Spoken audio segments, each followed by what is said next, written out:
What? Where did you get that car?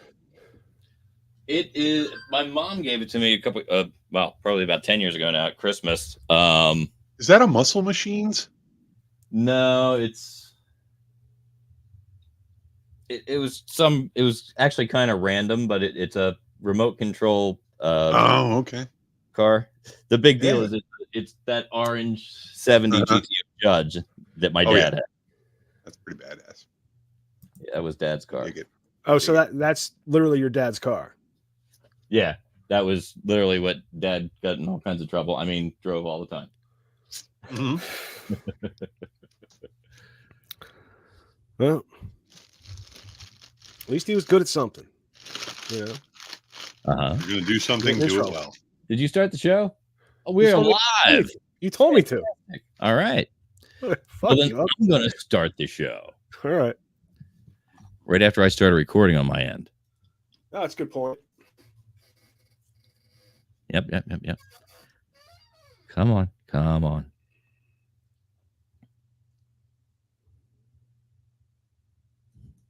Okay. Really, Audacity? Come on. The audacity. All right. So An ironic name for a application. So I'm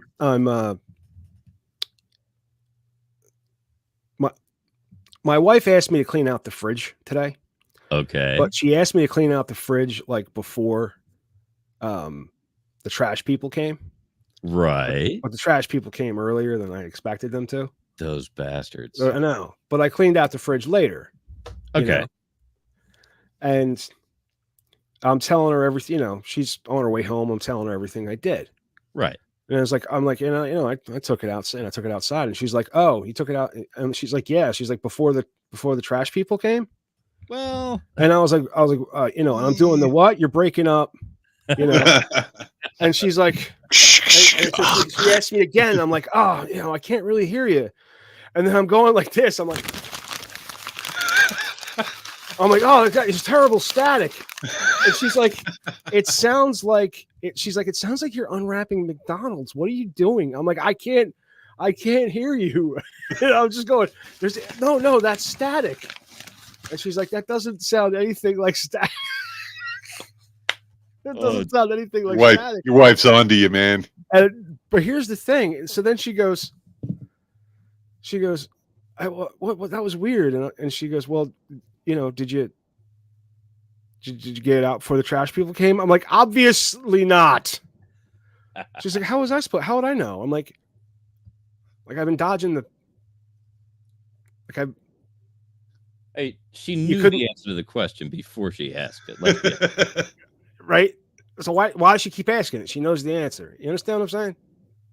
Because she wants to hear it come out of your mouth. She wants you to either submit and admit what happened, or Mike, to lie. And when you give me a chore to do, you give me something to do, and I don't do it. Do you ever ask me about it? No, because I didn't do it.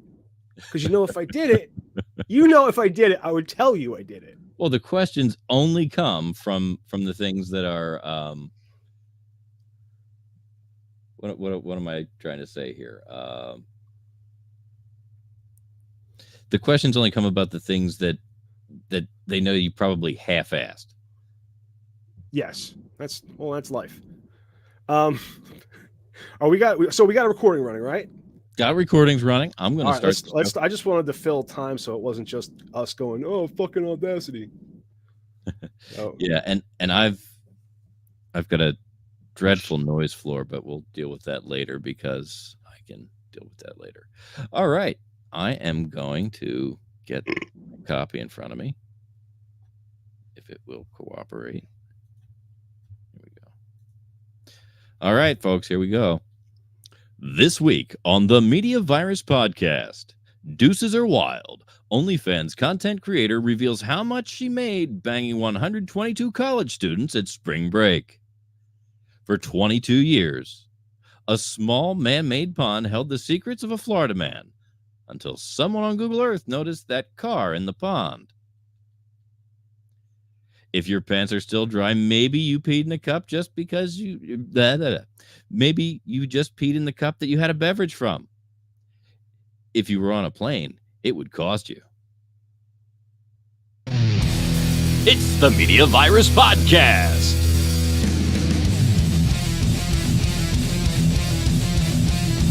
Let's point and laugh at the world burning around us with executive producer Mike Latoris. We're going to start over. BBC correspondent Stanley McFadden. Makes me tingly in an unfamiliar way. Grease Monkey Pete. Damn, Big Daddy. Here's the thing about the Media Virus Podcast. It's really well done. And now, spreading the sage nihilism of an aged Gen Xer, your host and mine, the star of our show, the incomparable Matty Rockdeath. Hot damn, do we have a show for you people this week. I am Matty Rockdeath, the mattiest of all rock deaths, and proof positive that anyone can have a podcast. Speaking of, welcome to the Media Virus. Can we shut that off? That's really fucking annoying. All right. Well, it got to I was gonna cut it. And I was like, He is powering through that. I'm gonna see how far he powers through before he just asks me to stop. It got to a point where I didn't even want to fix it. Speaking of, welcome to the Media Virus Podcast. Please like, subscribe, follow, and share.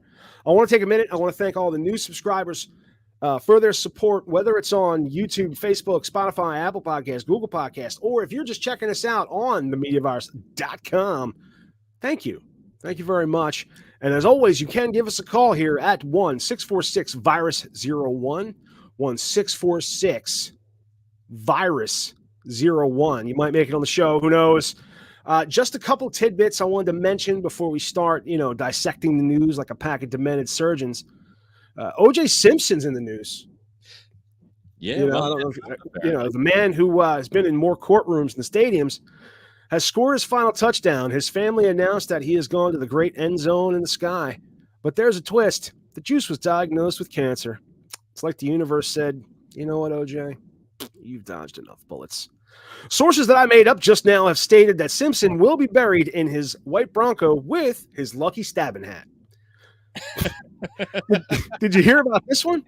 The Arizona Supreme Court just ruled that a near total abortion ban from 1864 is enforceable. Dude, 1864. That's a minute ago. Yeah, it's been a while. Apparently, they found an old parchment parchment scroll in the basement next to a dusty typewriter and a quill pen. The ban reads, "Thou shalt not abort, lest ye be flogged by God." The ban also states that any woman can be traded for 2 sheep and an oxen. Wow. Yeah, That's a deal. it is. It absolutely is. That is a deal. Hey, Mike. Yeah. Do you remember when influencers were just called narcissists? I do. It was. I'm Gen X. Yeah, simpler times. Simpler times. Now they're out there peddling detox teas and pretending they invented yoga. Newsflash, Instagram models. You didn't invent anything except maybe a new strain of gonorrhea. Woo. And one influencer may have infected 122 college students, all while skirting prostitution laws. Mike's got more on that story. Yeah, only 122 fans, calling all party animals. Spring break may be over, but for OnlyFans star Bonnie Blue, the cash keeps flowing. Brace yourselves, because Bonnie claims to have raked in a staggering $250,000 in just 3 weeks. That's not all. She also says, quote, slept with 122 college students during that same period. Whoa, right? Wild spring break or major red flags, man. I saw this. The headline was something like OnlyFans influencer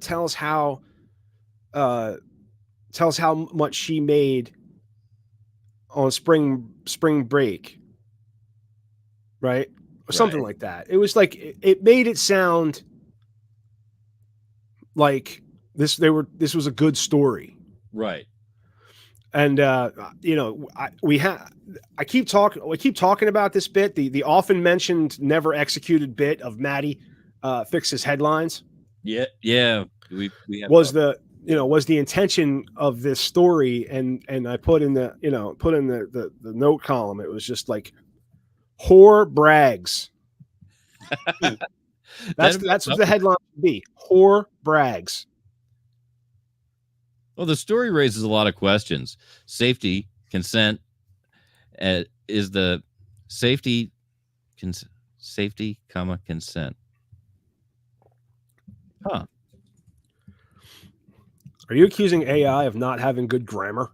Yeah. So the story raises a lot of questions. Safety, consent. Is this a good way to make money? Especially considering college students might be financially vulnerable. Hopefully these students weren't pressured into anything. Let's remember, safety and health relate. Wait. Did the college they didn't get money to fuck this broad. No. They paid. They paid money. See, the act of handing over money, I would classify as consent. Mm-hmm. Right. And by that logic, then the act of accepting the money is also consent. Now, I'm not saying if you rape a bitch, you just throw some cash at her. I'm not going that far.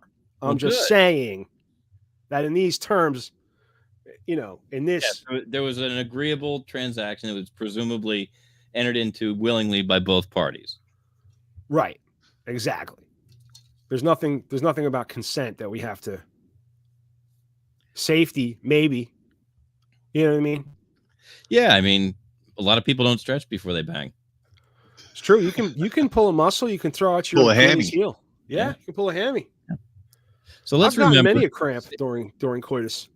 Safety and healthy relationships are always top priority, no matter what platform you're on. We'll keep an eye out for further developments from Bonnie Blue. In the meantime, be mindful of the choices you make online and off. Well, do you think she's married or like has a boyfriend? You know what I mean? From the original story I'm taking it, she may have. There's another woman that she's working with. Okay. That apparently she travels with as well. So I don't know. I don't know what she's got going on. You think they're eating each other's clams? They might be partners. Can you imagine going down a chick that had 122 cocks in her? I'd prefer not to. Right. With you. I'd rather not imagine that. I mean, in that short amount of time. We may never find out if I could imagine that. I'm never going to. If I have to imagine that, then we're going to have a problem. I'm not going to do that. No. I understand. But it does sound unpleasant.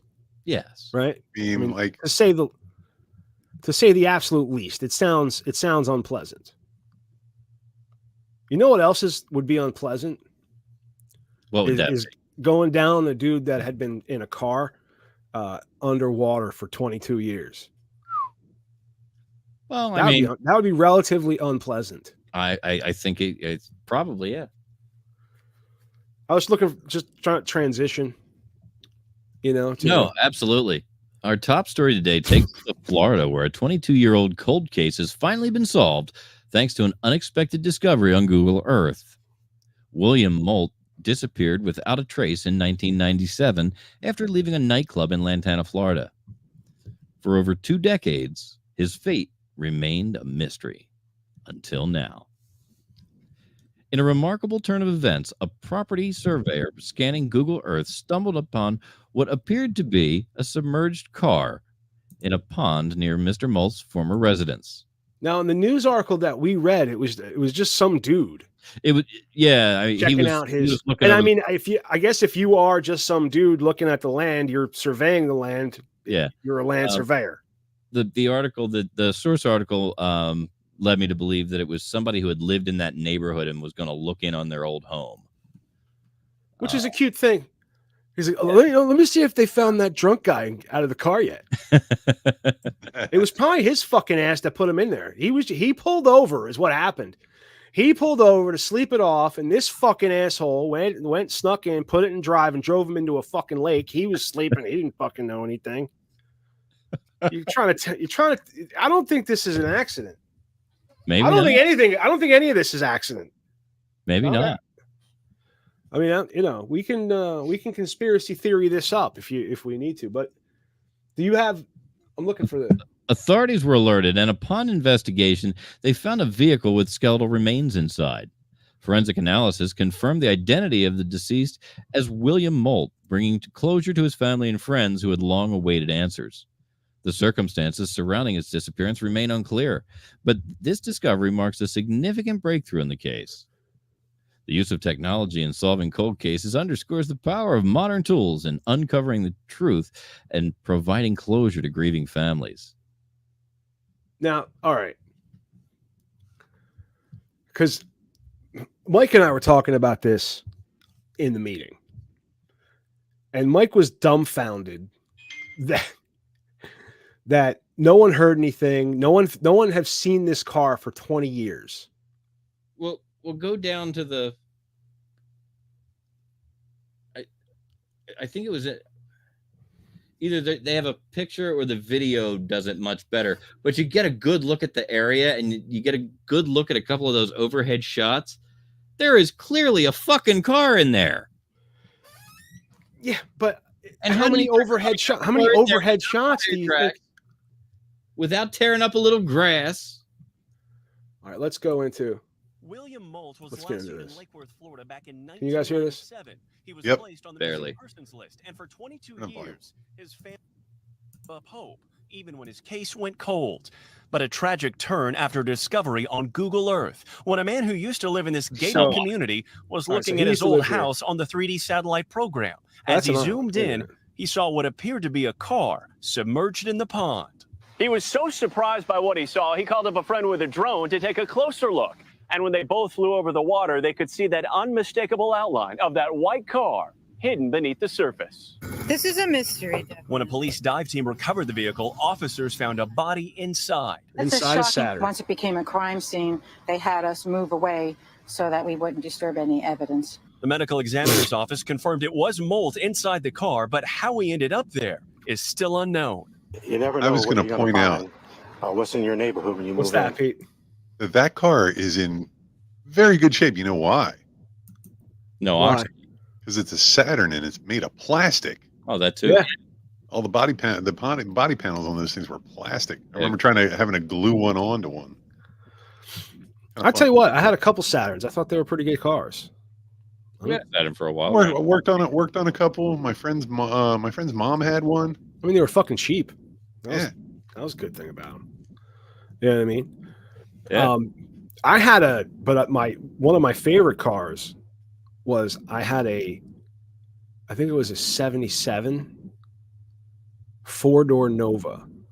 Ah. But the cool thing about that car was you got a little buzz every time you drove it. 'Cause Yeah. It had both a gas and an exhaust leak. Yep. Right. and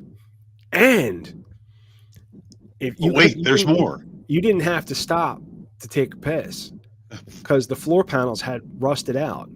You could just pee. You could just whip it out and just fucking piss on the road as you're driving. That's terrible. I mean, that's handy. Yeah. Terribly handy. I mean, you didn't have to reach for a cup. Well, no, I mean, not if you've got some place to go. Yeah. But that's rarely the case on an airplane. No, it is. Absolutely. An unruly passenger on an Air New Zealand flight from Auckland to Sydney was slapped with a hefty fine for urinating in a cup and spilling urine on a flight attendant, according to reports.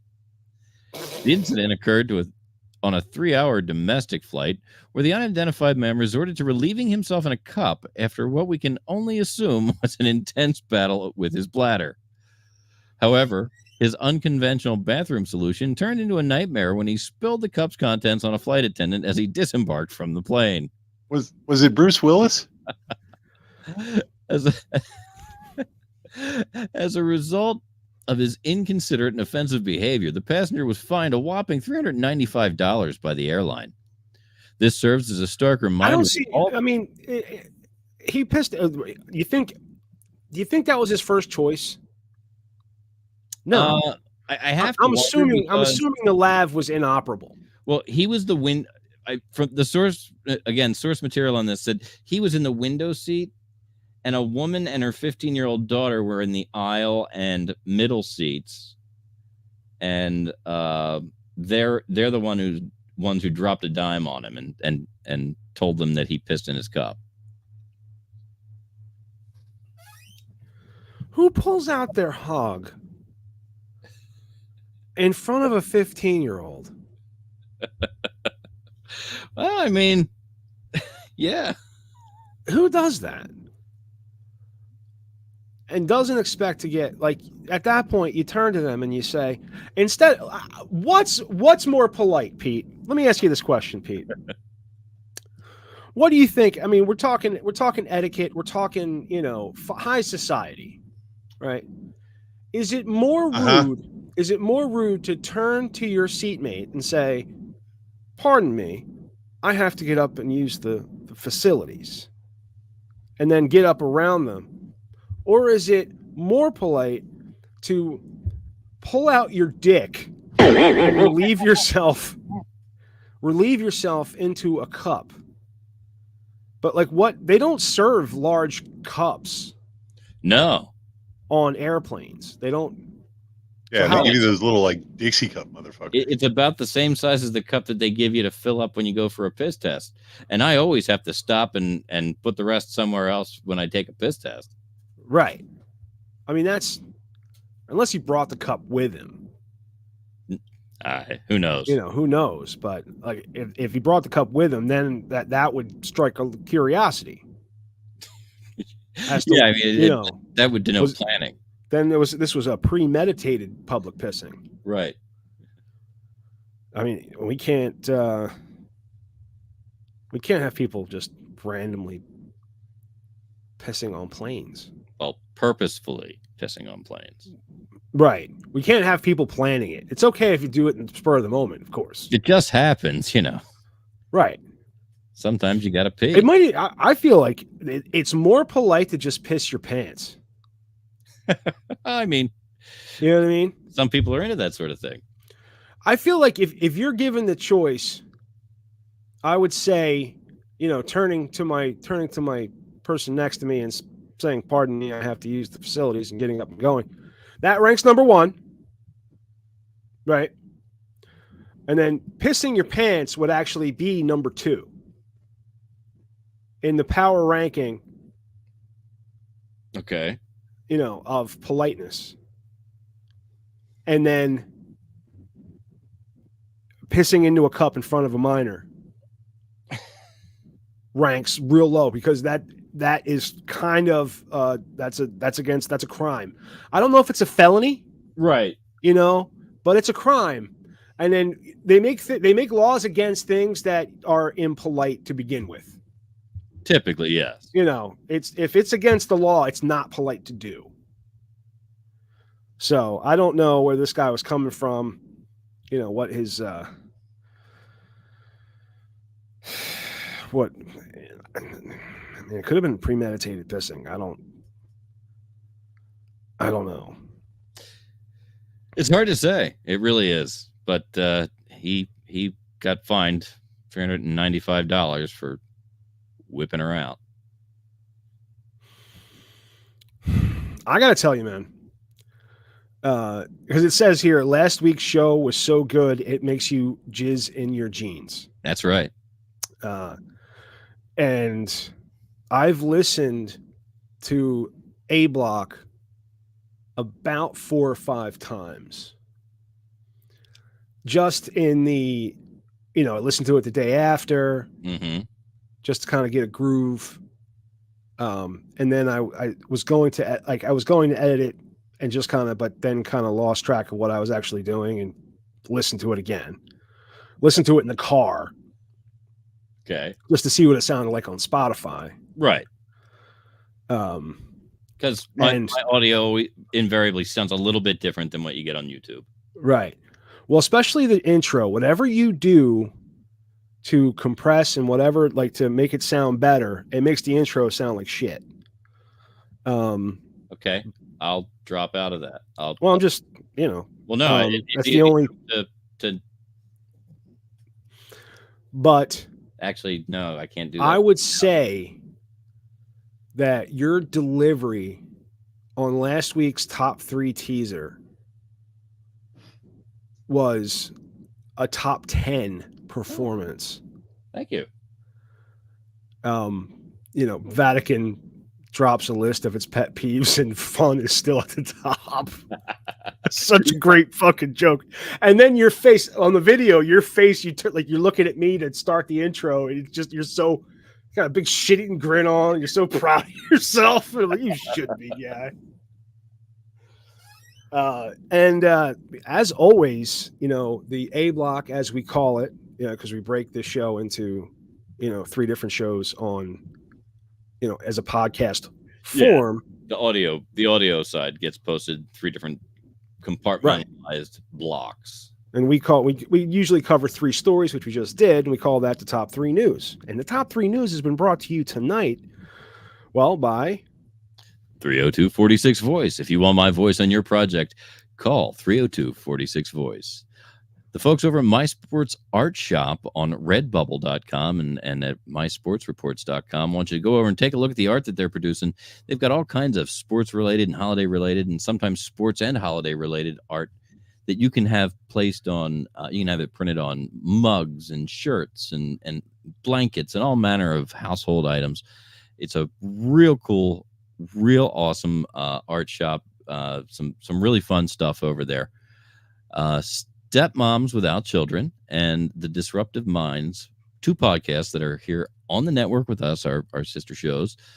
You got Ricky Rock Def over there at Stepmoms, and staff writer Bill does Disruptive Minds. They're both available on Spotify and wherever you get fine podcasts. Hey, Mike. Yeah.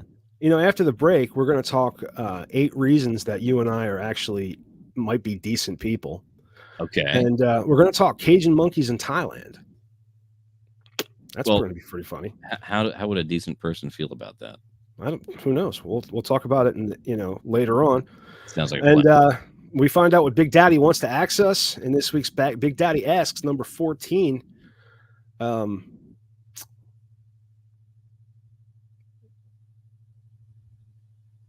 You ran out of stuff to say, didn't you? There's nothing to read. He ran out of words. And then I just went dumb, and then I'm just like, in my head it's just like, you're not saying anything stupid. You're not. Why aren't you saying it? Say something. Will you fucking say something, for fuck's sake? Fuck, dude, talk. So until you jumped in there, Yeah, I saw you fighting. Yeah, and it's hard because you can't see my eyes because I'm wearing the sun readers. If you'd have seen, I know if you'd have seen my eyes, you'd have seen the complete void. I'd have caught it sooner. Yeah. Yeah. So you can do your part here to end the. Oh, I can do my part. That's fantastic, ladies and gentlemen. This has been the 180th version of the A Block on the Media Virus Podcast here on the Media Virus Podcast Network. We'll be back with your B Block right after this.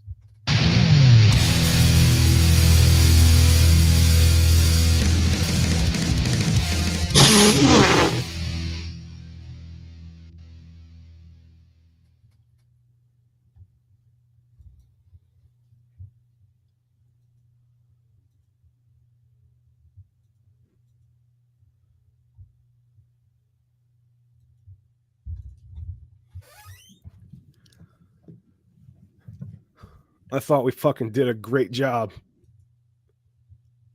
Yeah. Pete. Great job, guys. Thanks. Save. Give me my savey window. Last week's show was so good, it makes you jizz in your jeans.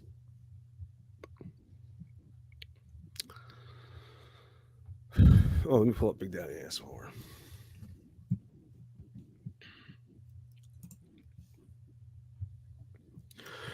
For those of you who don't know what's going on, while we're just kind of dicking around, we're taking a little break between recordings. See, because what we do is this is really just a backup recording. This broadcast or live stream, whatever you want to phrase it as, we're just going to YouTube as basically free storage. You know what I mean? We can just let this fucking run. You might watch it. Who knows?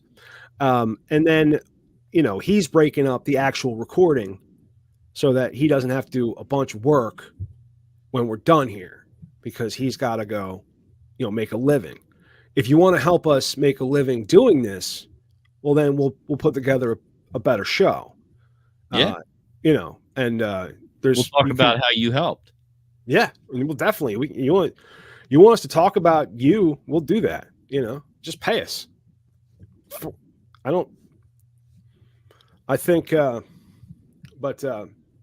that's what's going on. We're just kind of, I don't know if you paid attention in the last couple of minutes, but we did a pretty good job, like talking back and forth and, delivering a whole bunch of fun information, making jokes. We were on. So now we have to kind of just kind of take a minute and be off for a second. Yeah. Yeah. I don't know if you heard that fart, but it was fantastic. It was a good one. I enjoyed it immensely. All right. Do you have the link to Big? Yeah, you do. Why is this not loading up?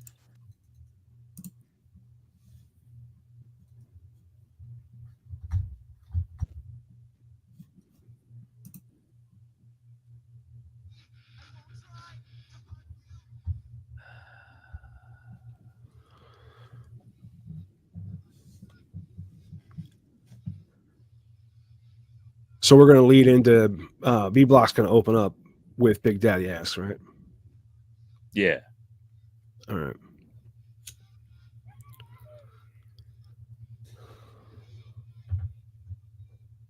Yowzer. You're making me jealous.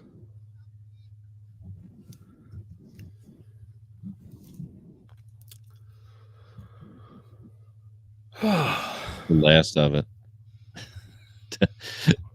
Well, I'm sure you can get more. If I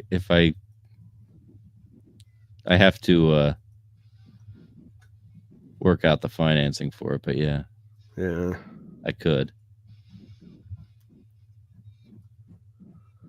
You can just beat up Pete and take his lunch money. That would indicate that I have lunch money to be stolen. Is somebody listening to music? That would require me to have lunch money that could be stolen. Pete's always listening to music while we're doing the show. No, I'm sorry. I'm building a post. A what? I'm building something for my Facebook story. Building a. Yeah, he's putting a reel together. Putting a reel together. There you go. Yeah. I thought I did it earlier, and I must not have hit. Do you remember outside of Wednesday nights that you do this show? Yep. Because I never see you post about it. You talk about all these fucking cool people that you know, and it's like, do you know you do a show? But do you know you're here right now? Yep, I know where I am right now. Okay. Are you here just to watch us fail? Nope. Is that you just want a front row seat at us fucking up? Is that the point that you're here for? This guy's fucked with me and fucked with me and fucked with me. Now I'll just fucking slide. I'll give them just enough that they keep me around, and I'll watch them fail. They're gonna be 50 and nobody listening to them. I'm just gonna be fucking laughing. This is diversion therapy for me. This is a nice, just diversion from the rest of my day. Well, no, absolutely, I get it. We're a fucking pleasure to be around. Yeah, you guys are. Yeah. So why don't you introduce us to some of your other friends, Pete? Why are we This- your dirty little fucking secret? I don't know. You know so many people that on the outside seem interesting, but somehow they're friends with you, and I want to dig into that. I want to dig deep into their psyche. Maybe I don't want to know. Maybe I don't want to know what my friends, somebody would what want my to hang friends out with think you. of me. I need to know. Right now, I'm just like living in the ether of like, okay, they're my friends and they like me. What happens like when you start digging into that and they have to actually like, oh yeah, why do I like Pete? All right, are we ready to go yet, Mike? Yeah, absolutely. All right, we're going to have a nice cold open on this one. Oh, good. I'm going to start the fucking Big Daddy Asks then. On 180C. I'm sorry, 180D. The Media Virus Podcast presents a Stanley McFadden production. Big Daddy proudly brings to you Big Daddy Asks. Here's an interesting one. Can friends have sex and still be friends after? Not talking about friends with benefits. I'm not talking about acquaintances. Can friends have sex and still be friends?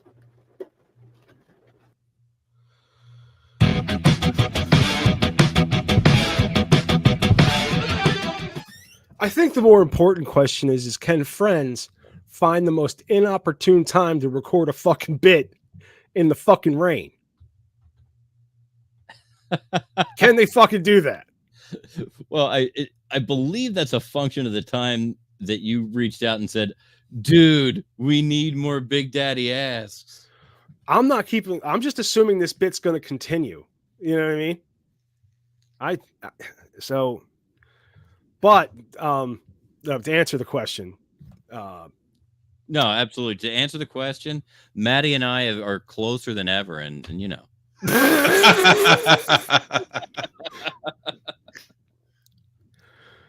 was going to say, you guys seem to get along really great. So like, I'm guessing the answer is yes. I felt it coming. I figured I'd go for it myself. Yeah, you really fucking, because you knew I was going for you anyway. Bullshit, y'all. You both looked at me. Well, yeah, but I was going for you two, you know. Somehow he left you out of it. If I were you, I'd be insulted, actually.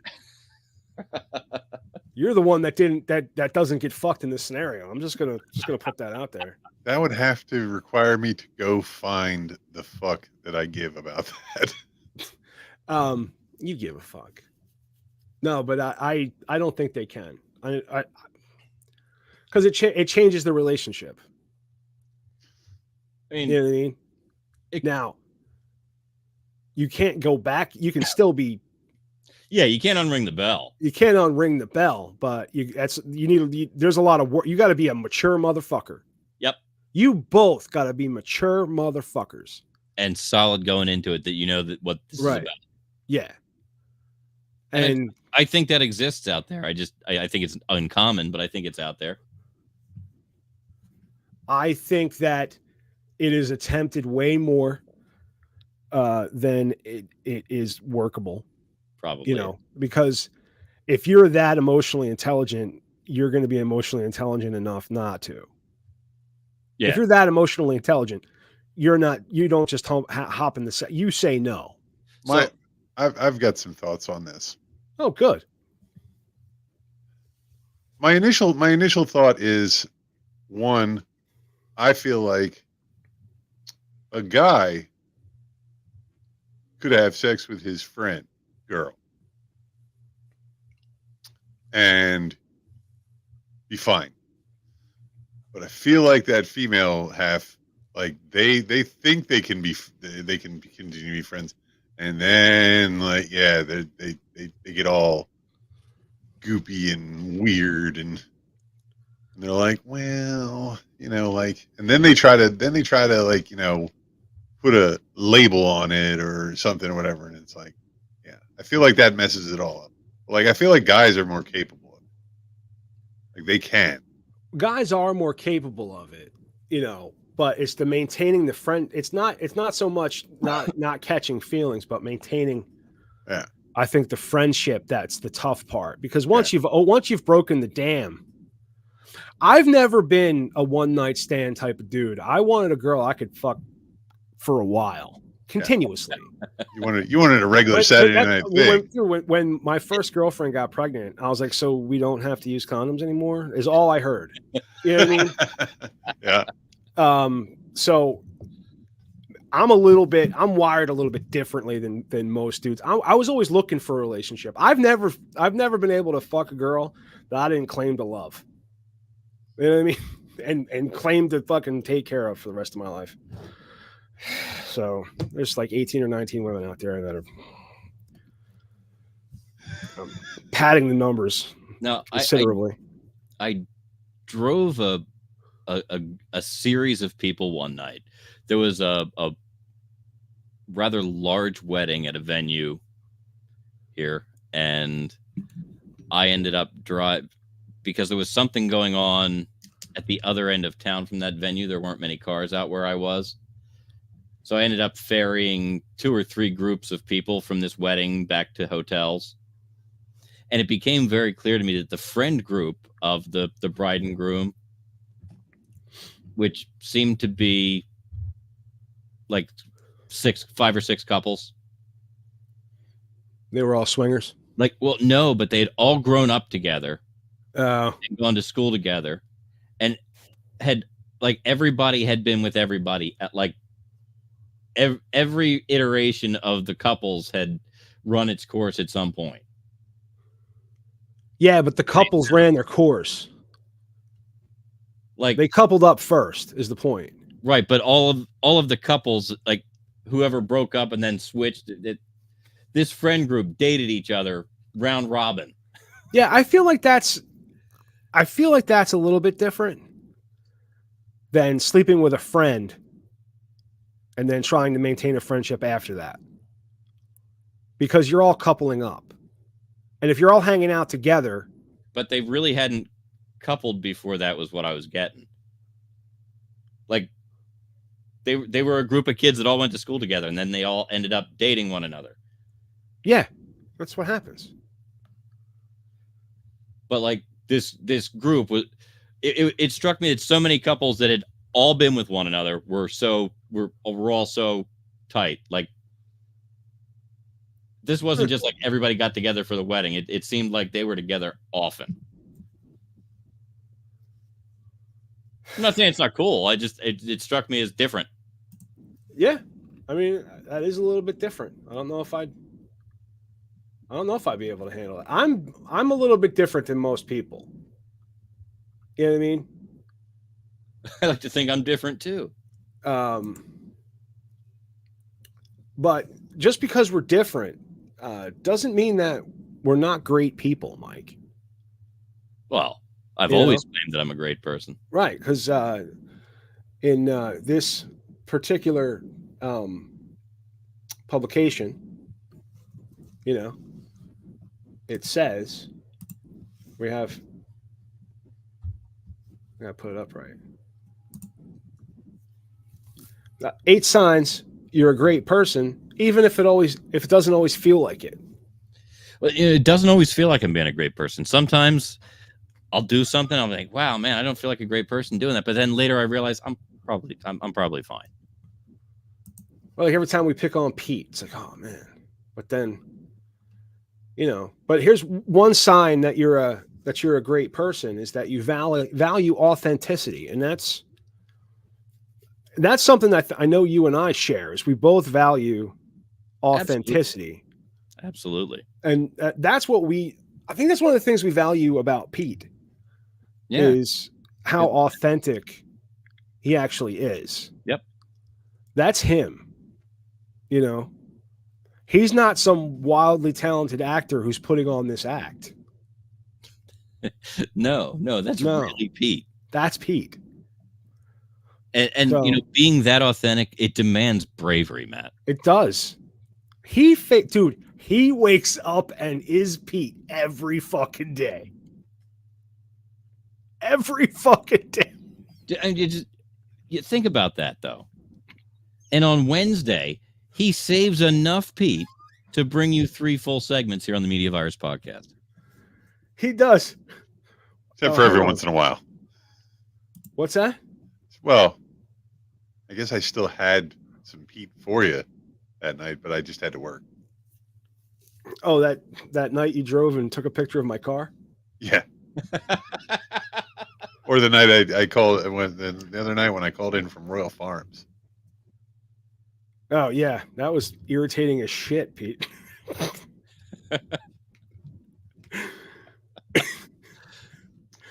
But you know what? I think another thing that, both Mike and I share is that we embrace personal growth. Well, yeah. I mean, the more that we all grow, the better that it all works out for the show, I hope. Right. That's why we want, Pete to grow in the role of, booking guests and getting sponsorships. And, we want him to, grow into those roles because we know that he can. We're giving him the fertile soil to accomplish what we need him to do.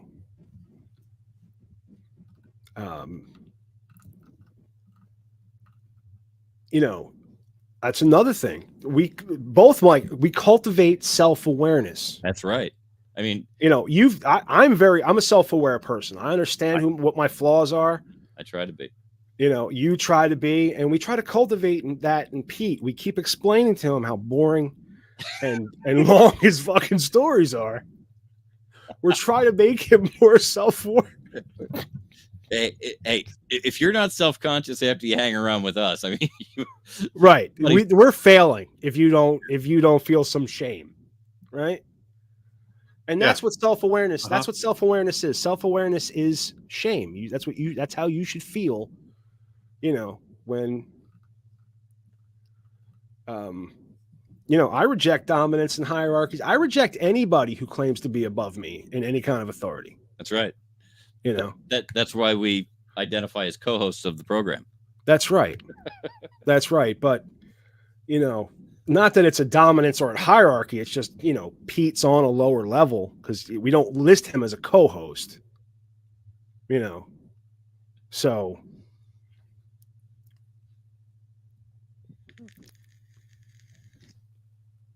Yeah. I'm broken. I'm trying to get words out. Again? No, I have them, but they're all backed up now. It's like it's like a highway pile up in my head because I had so much.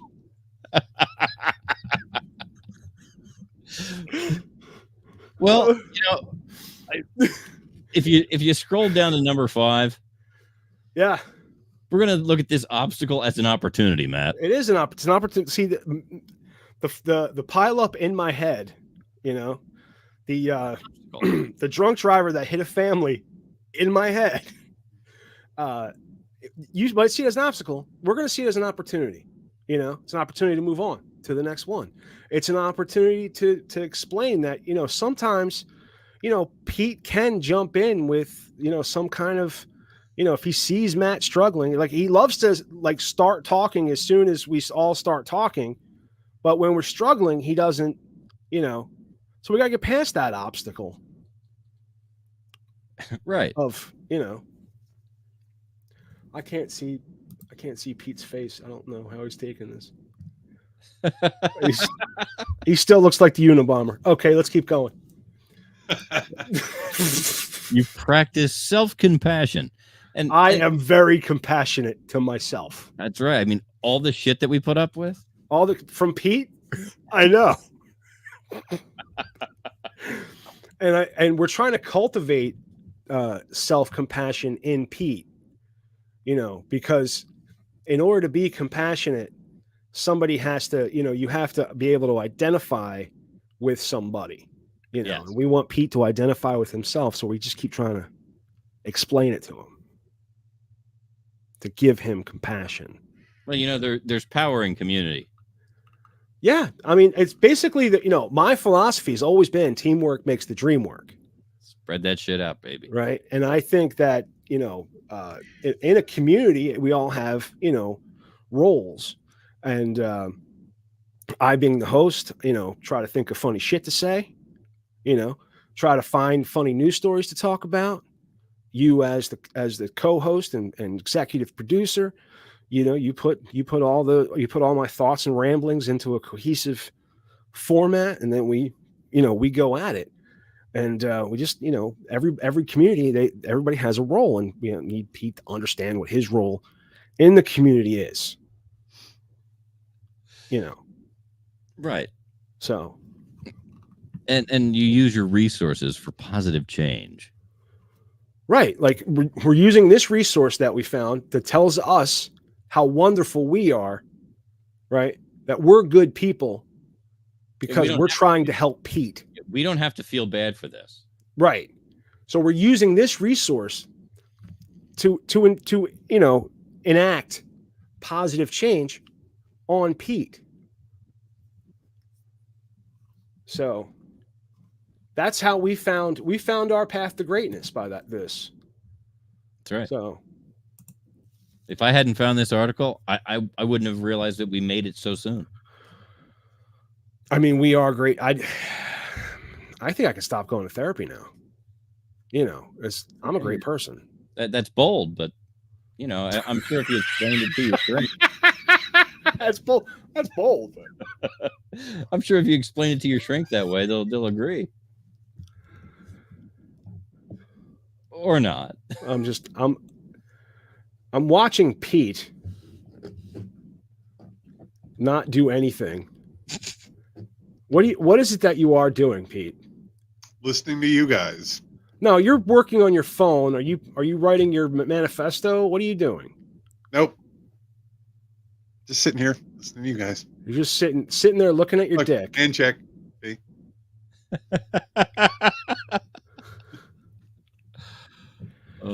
I think I saw. Put up your hands again, Pete. I want to make sure they're clean. There's a little bit of a glow on there. All right. Stop monkeying around. Well, he is Grease Monkey Pete, and in Thailand, his his family, his kind are really causing a problem in the tourist town of Lapaburi. Is that how you say that? Okay. Lapaburi. Lapaburi. Yeah. Mayhem even. Yeah. That's what it says here. It's in Thailand. No Dateline, Bangkok.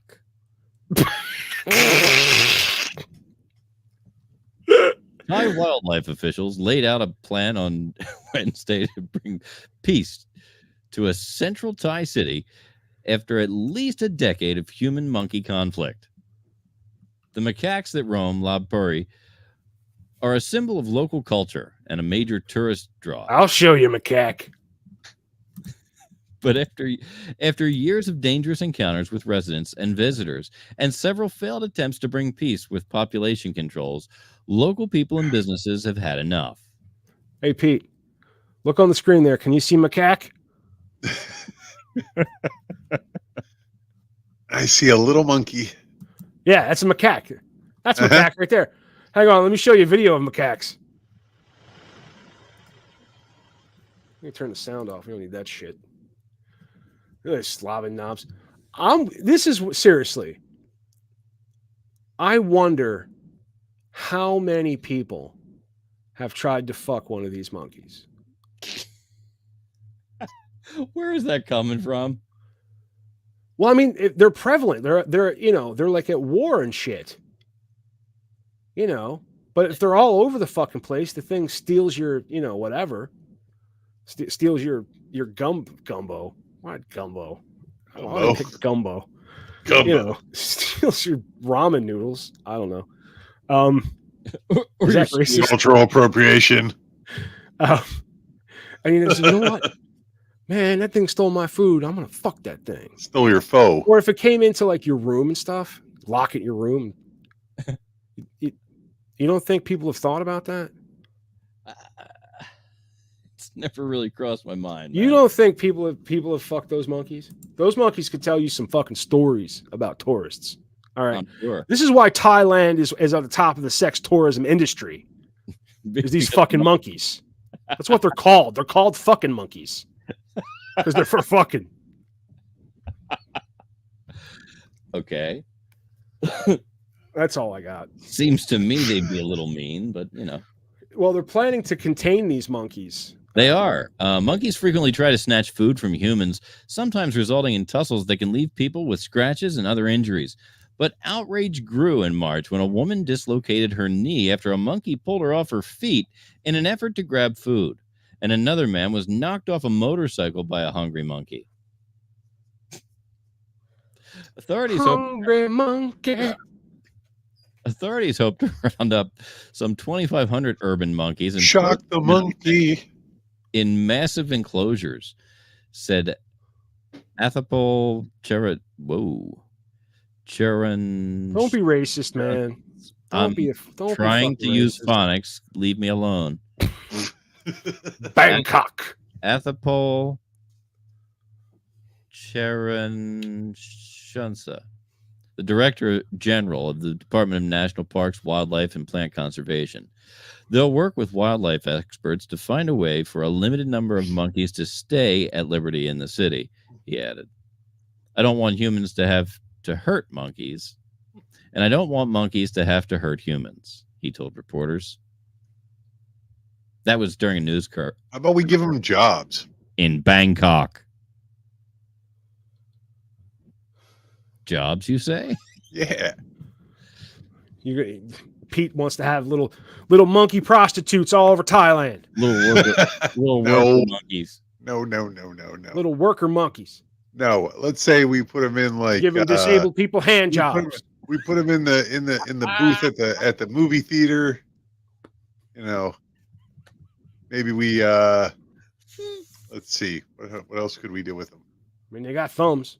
They do. Giving disabled people hand. Really? Have them answer phones. You know, at the in the office. Well, I feel like a computer can do that. Yeah. My beautiful we wife get them to is deliver coming into the mail. studio. How you doing, baby? Oh, so good. What's up? You think we should show her macaque? You want to see macaque? Macaque. Come here. She doesn't even know what your cack is. Come here. I want to show you macaque. What macaco means? That's a macaque. Is it a monkey? Yeah. Yeah, that's how you say monkey in Portuguese. Macaco. It's a macaque. It's a macaque monkey from Thailand.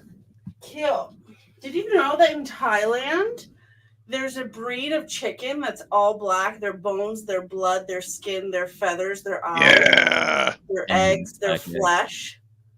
It's all black. Yeah. And are they delicious? Yes, they're supposed to be. Yeah. Mike says they are delicious. It's supposed to be a delicacy. Yeah. It's a delicacy. So in Thailand, their delicacy is black cock. That's right. Why is he being weird about it? Yes, why'd I have to be a weird about it? Have you met him, Eric? I ask her all the time. She's like, "What? Are you new? Yeah, are you new here?" Met me before. We're watching on Hulu, and the show's still on. It's called 911 or 911. You know. Yeah. It's your quintessential emergency show. Yes. You know. Yeah. And there's always something happening. And I'm always telling her that I'm hoping for the worst case scenario. It's like, I hope she drops that baby and it dies. Why you like this? Like, I'm getting ready for the show. I don't know what you want me to do. You know, if you ever have you ever stopped and thought about some of these procedurals with all of the fucked up things that happen to the characters over the run of the show?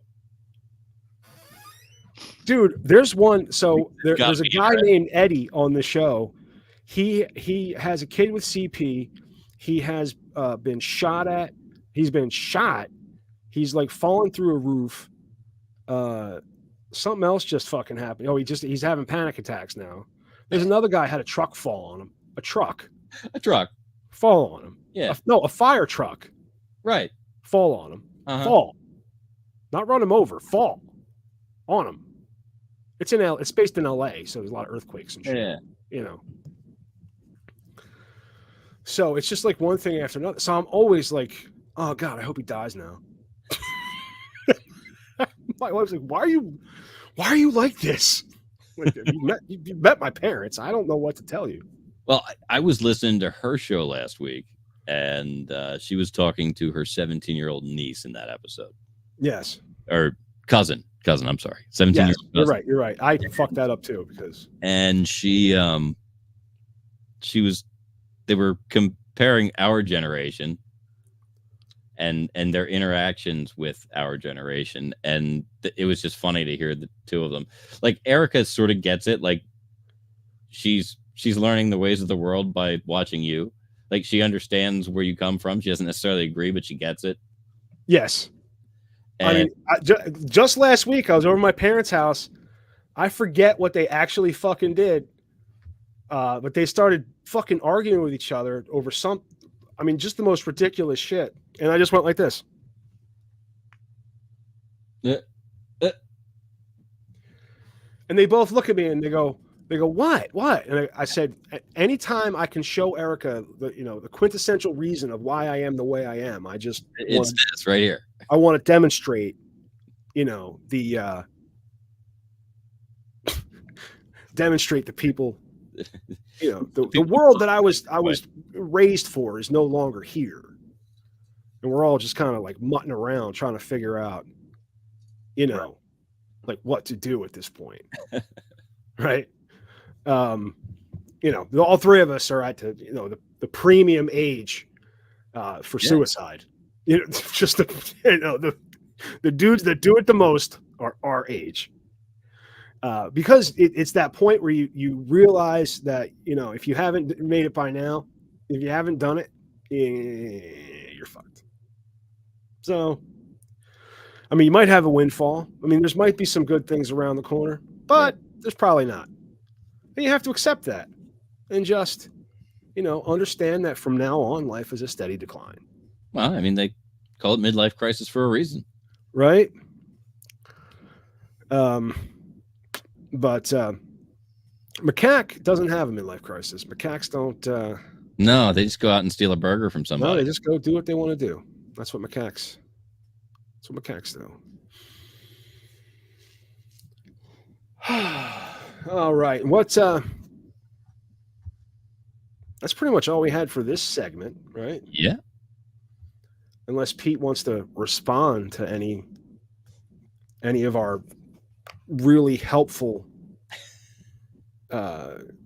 constructive criticisms that we've laid out. My answers will just bore you. Well, they will. Yes, but if I'm giving you an opportunity briefly to bore you, to bore the world, to inflict your boredom upon the world.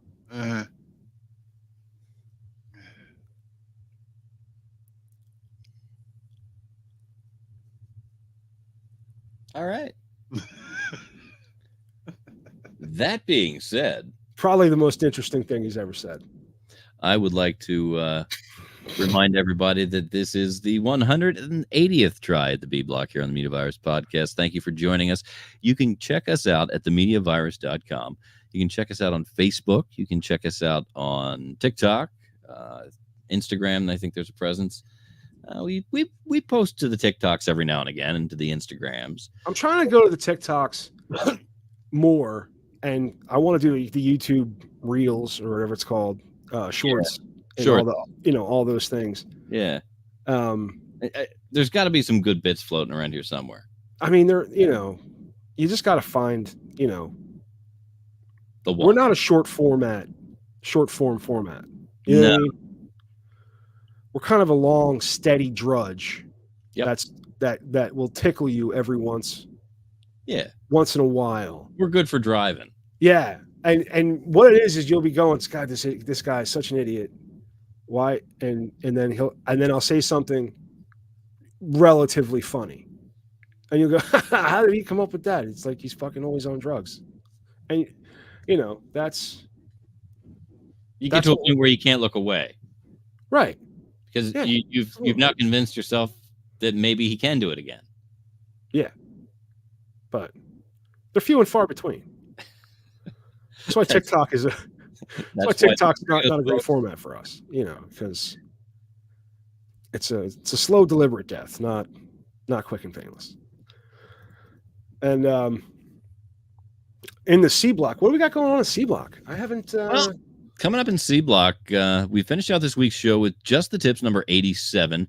We talk about weird crap on the Jersey Shore and the one question that is tripping up potential Trump jurors on this, the 180th run at Podcast Perfection on the Media Virus Podcast.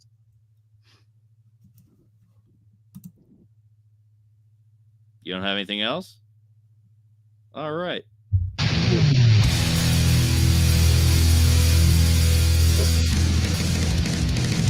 That's the one thing we can't do here.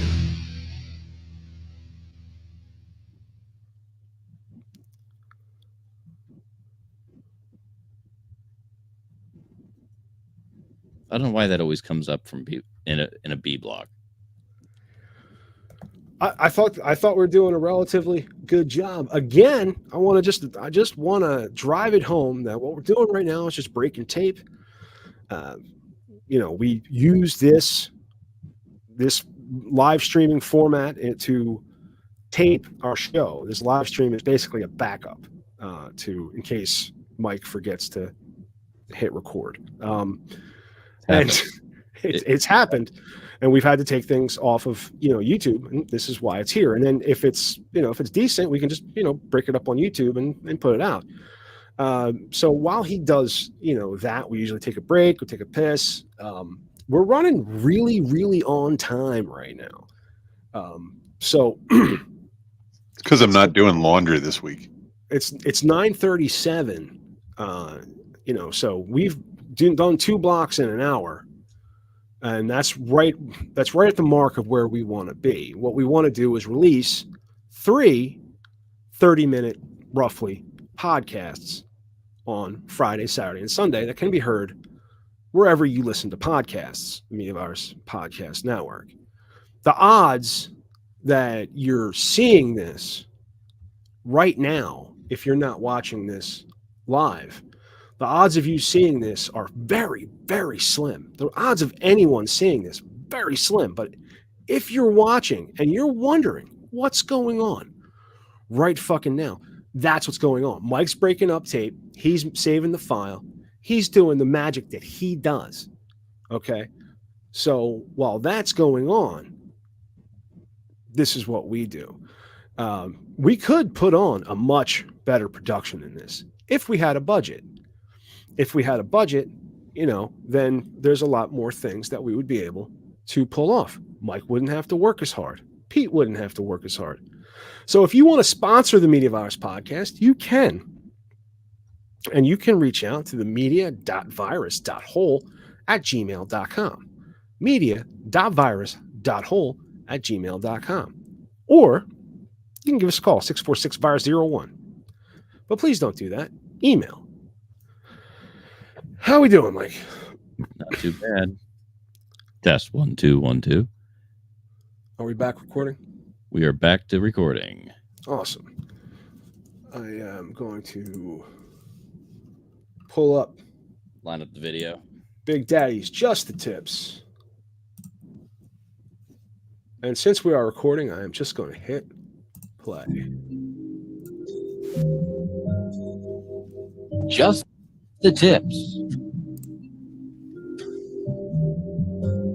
with Stanley McFadden.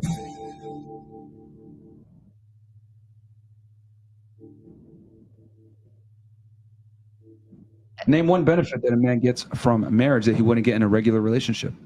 Just one. Well, I think, as a woman, if you're I'm asking you as a man, since you're, attacking men for being Peter Pan. I think a lot of men who choose to get married are incentivized by the fact that they are able to claim that woman as theirs. And But name one benefit that they would get in a marriage that they wouldn't get in a regular well, relationship. I think even though it's not 100%, there's peace of mind that that woman is not The going to answer be is loyal there's to none. you. The answer is there's none. You're Well- dancing around it. There is none. So my thing is this. I think it's in a man's best interest to stay Peter Pan, as you would say. And I think women shame men because men gain their value in their 40s. Men understand the sexual marketplace better. They understand that women have no leverage in their 40s.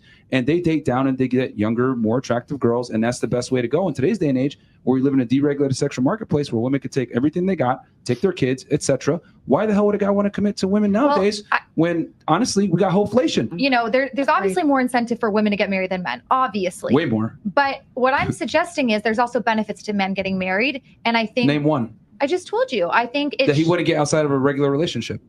I just told you, the women, knowing that your woman is perhaps going to be more loyal to you when she's your wife versus your girlfriend. She should be displaying that anyway. Well, I think So a title he changes her shouldn't- loyalty. Good evening, ladies and gentlemen, the Media Virus Podcast. It is I, the one and only Big Daddy, proud professor, Big Technology from the U of V, bringing at you episode number 87 of Just the Tips. Tonight's episode, there's no fucking reason. See, I have said before many times on this platform and on others that there is no actual reason for men to get married in this day and age.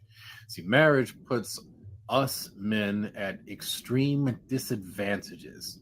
Matter of fact, it's detrimental to most major quantifiable ways that you can possibly measure. We die sooner. Financially, it's much harder to pay for two people, obviously, than it would be for one. Sexually, now we're dependent upon one person for our sexual needs, when before we could match it as we saw fit. Ladies, there is no advantage for us men to get married. We could wait here a very long time, and not one of y'all could think of a decent reason. We risk it all when we decide to get married, if we decide to get married. And this is my public service announcement to you, the unmarried men within the sound of my voice. If you haven't pulled that trigger, think long and hard before you do.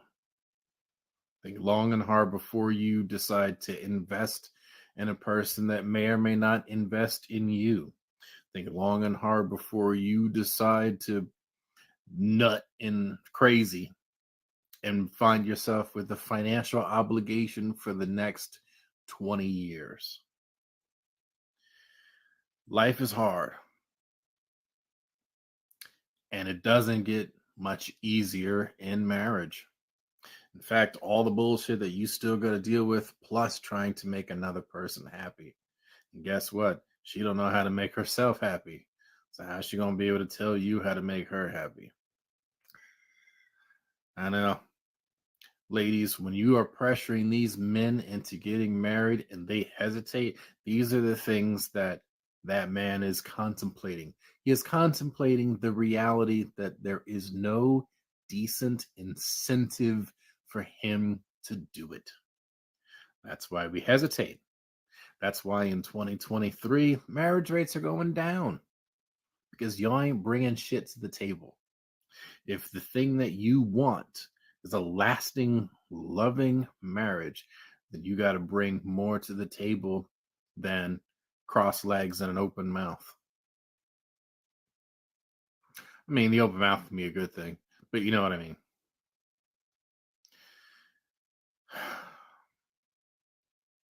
You know what? It's just as simple as that. There's no actual fucking reason to get married in 2023. So, Ben, think long and hard before you decide to do it. Make sure that this bitch is the right bitch for you. Make sure that this is a queen that is worthy of the king that is you, that is worthy of the kingdom that you are trying to build together. If it ain't the right one, don't be afraid to step away. It is not worth having a lifetime of misery following one night of ecstasy. Till next time, Big Daddy Media Virus Podcast. Happy fucking.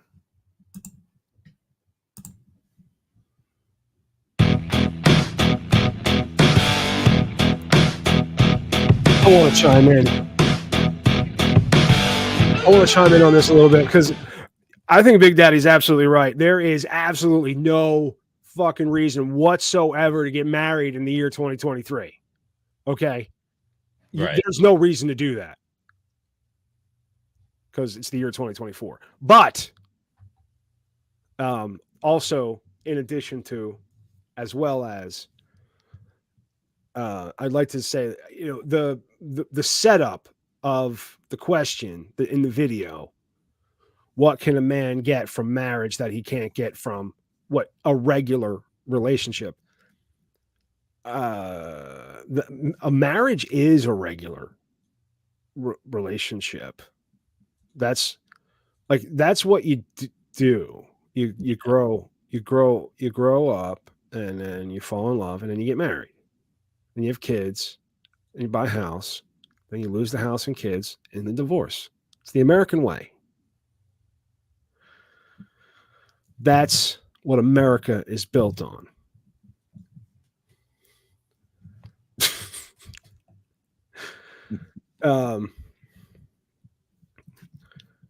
Anybody else want to chime in to? No, I mean, I think you hit it on the head. I mean, it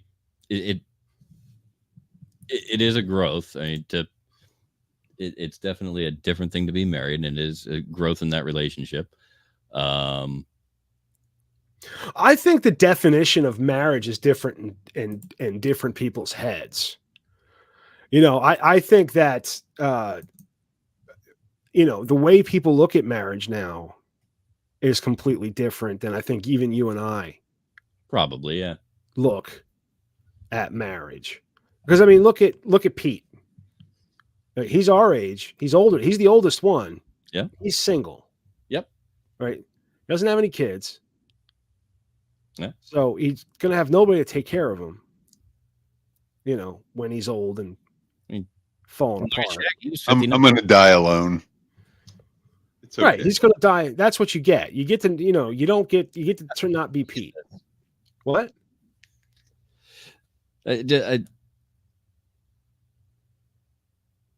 Just throwing it out there like that. It's stark. It hits hard. All right. Well, I'm just, I think the way that I think the way that men and women look at each other right now is deplorable on both sides. It's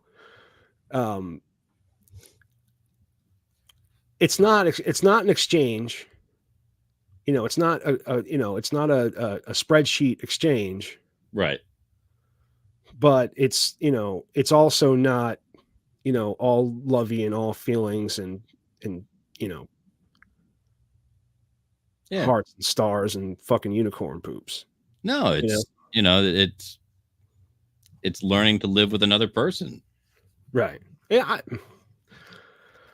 But I mean, if you look at, I guess if you were to look at a spreadsheet, if you were to look at the pros and cons list at this point in the world in the year 2024, there's probably still more advantages for women. More advantages, definitely more advantages for women. And, there is a whole lot of risk involved, for the man. But that's life. Life is risk. Yep. But, again, it's a high rule. I feel like if you pull it off, right? Uh-huh. If you do it right, and you retire into your golden years with a, woman that you've been with your entire life, or at least a significant amount of time. Right. You know each other, and you get to spend, you get to hold somebody while you die. Yeah. Or they can just sit all pissed off outside your, hospital room. I mean, your parents. Yeah. Your parents. I don't know if my parents are the greatest example because my mom, they're in two separate rooms, and they bicker so much. But that's their thing, though, right? It kind of is, and I sometimes wonder if they even like each other. It's clear that they do. I've seen video of them. Yeah, but it's always a contrived. It's always, get together. Oh, why don't you give him a kiss? That type of shit, And my mom cheers up when people come over. Oh, yeah. So even if she's not like, and I've gone over there and she wouldn't even get out of it. She didn't even get out. Wouldn't, but didn't. You know what I mean to say it that way. She didn't even get out of bed. Yeah. But couldn't. She just couldn't get out of. She couldn't get out of bed. She couldn't. Dude, she got dressed for my cousin's funeral. Uh-huh. And at like last minute, it was just like I can't go. So she just gets these like spells. I mean, she's like 87 years old. Yeah. Yep. But and she smokes constantly. I'm not going to that, Matthew. They don't allow smoking in that funeral parlor. I seriously, I've tried to get on anything. I've been 2 years now, over 2 years, 2.5 years coming up on, okay, without smoking cigarettes and or any smoking tobacco of any kind, right? And I've tried to get I'm like, Mom, if I can do this, you can too. I've tried to explain it to my sister. I said, I did this. I did it. You can do it. You can do it. Like, because the four of us, like, all right, my mom's 4 kids, right? All smoked. Mhm. And we all kind of used the same excuse that mom smoked when she was pregnant with us. We were born with a nicotine addiction. It's just, but you don't have to smoke to feed the nicotine addiction. You can just feed the nicotine addiction now. Right. And also all you got to do is break the oral habit, the actual habit. That's all you got to do is break that habit. And you can still have nicotine that keeps you from killing everybody. Mm-hmm. Although it's probably giving me heart problems. I'm not sure, but Yeah, I mean, it may contribute to that as well. So I mean, who knows? I'm not saying one way or another. I'm not casting asparagus. I am just kind of talking, Where were we? Oh, yeah. You wanted to talk about the crap on the Jersey Shore. Well, or as didn't I write that out for you somewhere? You did. I'm looking for it. I fucking forgot to pull it up. I'm sorry. No, I forgot to as well. Oh, shit. Do I not have Messenger? Oh, yeah, I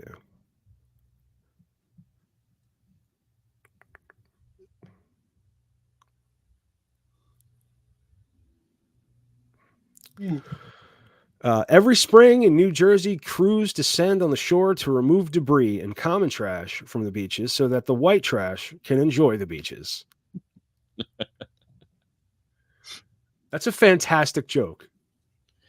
Pete. Have you been to New Jersey? Pete, how come every time I address you now, you look like I'm bothering you?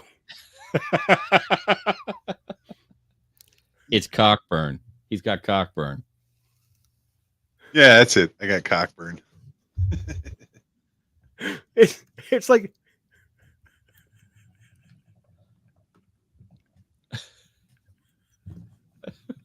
like we're forcing him to be here. Ah. I was like, hey, Pete. And he just looks up at me like, what the fuck do you want? That's the trouble when you can't see Pete's eyes. Yeah, I guess that's it too. It's tough to figure out what's really going on in there without the eyes. Yeah, you can't even see the squirrel.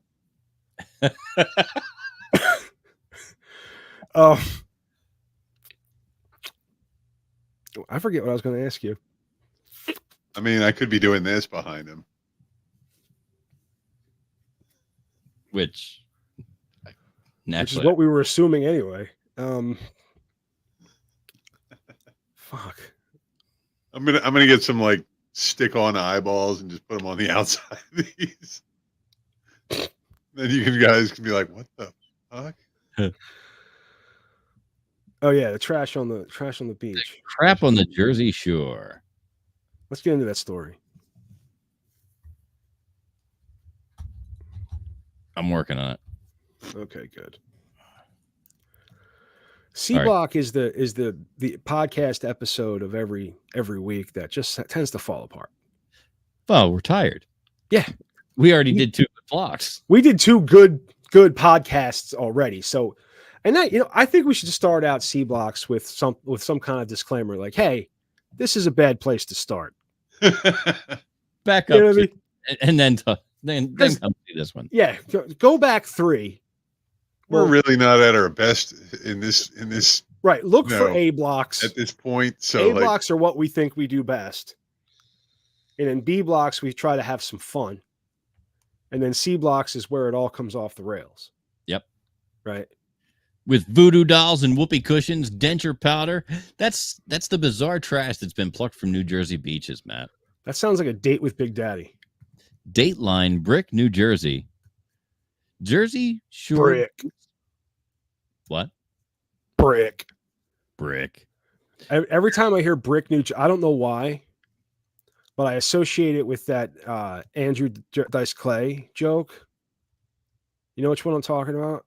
Oh. Nope. So he's like, I love it when a girl goes, give me 12 inches and hurt me. So I fucked her twice and hit her in the head with a brick. And the way he says brick. So every time I hear Brick, New Jersey, it signals Brick, New Jersey. That Andrew Dice Clay. I think there's something wrong with me because all I could think of was that song. She's a brick and she. Never mind. Not all in all, he's just another brick in the wall. Okay, yeah, I'm going to try to think of that next time I hear the word brick. No, what you're going to think of is, so I fucked her twice and hit her in the head with a brick. And hit her in the head with a brick. So, since you started singing Another Brick in the Wall, you're from the area and have been around radio and comedy. Do you know who Big Daddy Graham is?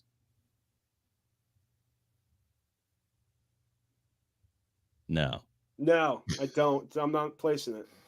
He's a Philly comic, but he did a bunch of songs, and he would do them. He would get up and do them on stage, and it was goofy, fun stuff. Was he a big fat dude? I think he was heavy at one point, but I don't think he was a big fat dude. But I went to an open mic night at a comedy club in Philly, right? And I signed up. And at that time, I was a big fat guy. Okay. Right. And most of my material, when you're a big fat guy, most of your material is about how fat you are. Being a big fat guy, yeah. Or being a big fat guy, right? That's your material. Uh-huh. When you're a big fat guy. So self-deprecation. Right. And fat jokes are funny. So I went and there's a 2-drink minimum. But I didn't know that the bar outside didn't count. You'd have 2 drinks in the room. I had 2 drinks out there, and then when I was in the waitress was like, "It's a 2-drink minimum." I'm like, "Yeah, I had 2 drinks out in the bar." She's like, "No, you got to get 2 drinks in here." So, and I was out of money. It was this whole thing was a shitstorm of bullshit. And the first comic up is this big fat black kid, and he starts making fat jokes. And he's got a song, a Boys to Men. I believe I can fry. And he nailed it. And I turned to Damien and I'm like, I can't follow that. He basically all my jokes were just stolen from me. Right as I was, and I should have known that I'm not the only fat guy in the world. Right. Maybe do a joke about something else. Yeah, like me, and so my quest is to try to be funny about something else. There's hours of tape proving that I can't, but we're gonna keep trying. So, but you were telling a story about Big Daddy something. Big Daddy, he did song parodies, and on one of his albums he did Another Dick at the Mall.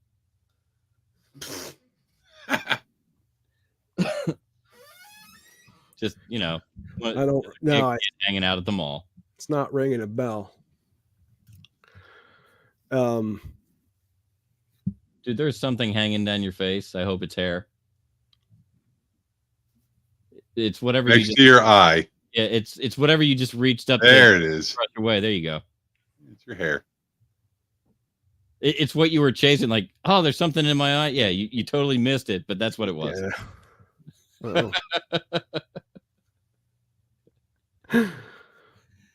So a whole bunch of shit washed up on the beach in New Jersey. I mean, that's par for the course. We've seen all kinds of shit. I grew up in New Jersey. All kinds of shit washes up on that beach. Yep. Weird shit washes up in the fucking reservoir under the water tower in New Jersey. That was like a big place for us to hang. There was the water tower, and then there was like this reservoir, but it wasn't like a reservoir. It was maybe like an overflow. Uh-huh. And there were fish in it. We pulled fish out of that fucking thing. Right. Then we'd go there and we'd fish and fucking drink and smoke pot. It was, out of the way. It was in the woods. Nobody messed with you. Yeah, we'd find all kinds of weird shit in there. Yeah, New Jersey's good for that. Strollers. Fuck weird shit. Well, soon it's going to be time to pack up the voodoo dolls, whoopee cushions, zip ties, and denture powder. Those are just a few of the bizarre items plucked from the sands of New Jersey's beaches last year by volunteers with the Clean Ocean Action Environmental Group. According to a report that the group released on Thursday, nearly 3,700 volunteers picked up and disposed of 176,206 items along the state's 127-mile coastline. How did they dispose of it? They just throw it back into the ocean? I think they take it to the mountains and dump it over the edge. Okay.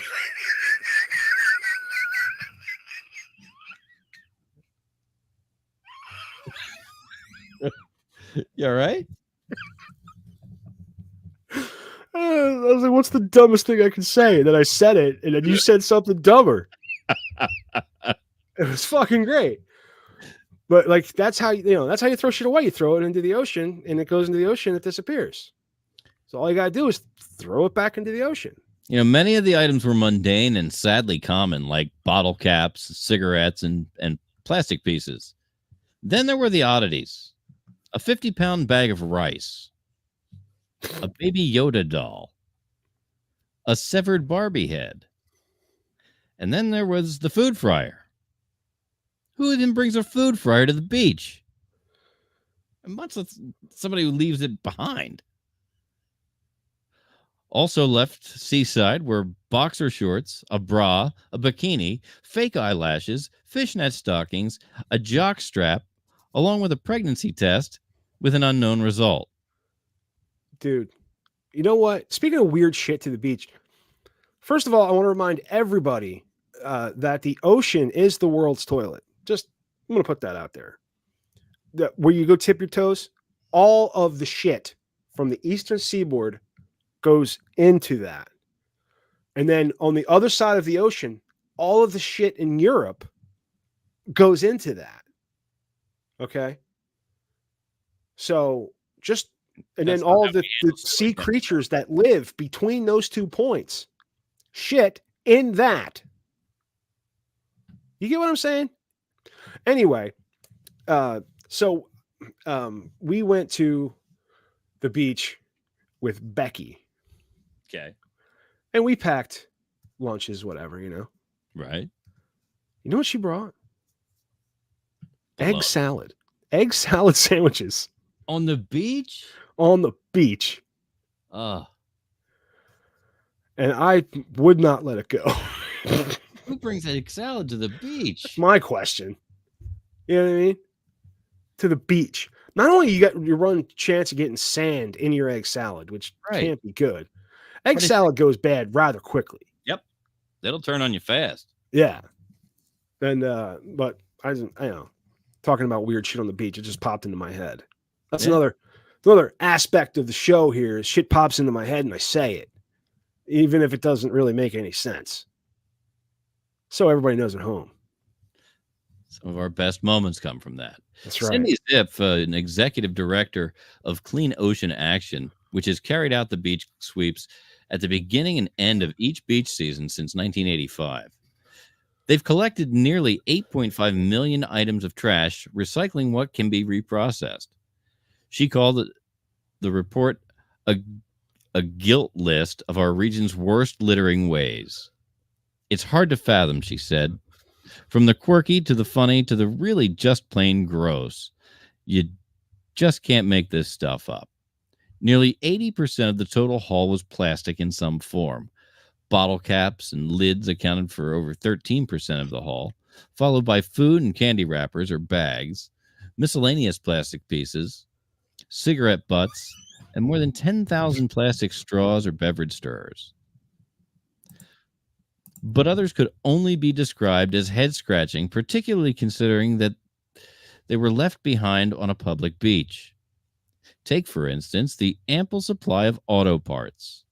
These included an automobile gas tank, 4 car batteries, a bumper, an air compressor, and 24 tires. At least some beach... It's not puzzling. You take them off your car because you put a new one on. What are you going to do? Throw it in the ocean. Duh. Everybody knows that. At least some beach goers were well groomed as they littered. Volunteers found an electric razor, a container of body hair remover, because there was nowhere to plug in the razor, I guess. Denture cleansing powder, scissors, and a full-length mirror. There was a dustpan, a Philadelphia Eagles banner, 2 crock pots with lids, and a small refrigerator. And, of course, there was the leftover food. 6 pineapples, a coconut, a fortune cookie, a can of tuna, and a box of Valentine's candy. That last one just proves the Jersey Shore beach sweeps are like a box of chocolates. You never know what you're gonna get. All right, that story was written by AI. That's a terrible fucking pun. When I go into the playback of this show, I'm going to have the ability to zoom in on Pete's glasses, and see exactly what the fuck he's doing on his fucking phone. The whole fucking show. Every time I look over at him, he's looking at his fucking phone. Maybe he's watching us. I don't think he is. That looks like naked women on. It's hard to make out. We got to get you to an eye doctor. Well, I'm looking at a reflection inside of. I still can't see what that. Nobody. What are you looking at? Hold on, I'm going to turn the brightness down. Why don't you just audibly tell me what it is? Because I want you to look. I want to see if your eyes work. You can't really see that. I can't. Okay, it's Amazon. You're shopping on Amazon. I was looking at something on Amazon. I'm not shopping. I'm not buying anything. I guess you could call it shopping. He's not a good. That's what you call looking for something to buy. You call it shopping. After you've purchased it, it's called buying. Those are the 2 phases of shopping. Thanks. If you're not shopping for something, then you're not looking for something. You're not looking at it. You understand? Because there's no, it's not window. You're not window shopping because it's your fucking phone. You had the liberty to go to it. Do you have a list in your house, like how to irritate Maddie this week? No, but I'm going to start one. I think you should. It's a good idea. I'm sure I forgot something.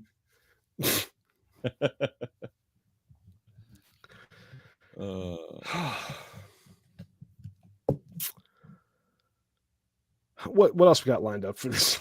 I think we figured Big Daddy would be here by now. He's probably not. Yeah, I was hoping. Yeah. Unless you let's check real quick now. I'm gonna have to pull a story because we were talking about potential Trump jurors when we were putting the show together this morning. We were, and then the story that I sent in like disappeared. It because what I sent it in, and it was just like a CNN like live update. So then when I went back to it, it just went to the latest CNN live update. But what's your copy say? Still getting to it. But the headline was like, jurors are asked if they can be non-partial in the Trump jury. Yeah, it's like the one question that's buggering everybody up, whether you like him or not. Because there's no right answer. Right. Can you be non-partial is the question. And my thing is, at this point, nobody can be non-partial about Trump. Right. Like nobody is, not moved. Nobody's needle is not moved one way or the other. Right. I mean, I would hope that people that, would support Trump would give justice its due process. Right. Right. But no, you would also hope that for people who don't support him, but I have less faith in them to do that. Right. Because Orange Man Bad. Exactly. Is, and I don't know the details of the case, so I'm not going to speak on it. But asking a juror if they can be non-partial, you kind of just got to split the jury. The fair thing to do is get 6 Trump supporters, 6 MAGA hats, right? You know what I mean, and then 6 Biden supporters, and then put them on the jury. That's the only fair way to do it, and then let them fight it out. But they have to come to a decision. There can't be a mistrial or a hung jury. Just got to. We've got some key takeaways. And then we go to duels where they can take 10 paces, turn around, and shoot. Well, that may be a way to do this. Old school. We got to go old school with this shit. So the takeaways from day 2 of jury selection, we have more than half the jurors so far. 7 jurors have been selected. Second day of the hush money criminal trial concluded Tuesday. The selection of 7 jurors. Here's what we know about them. A panel of 12 New Yorkers and likely 6 alternates will ultimately be chosen. The trial will resume on Thursday.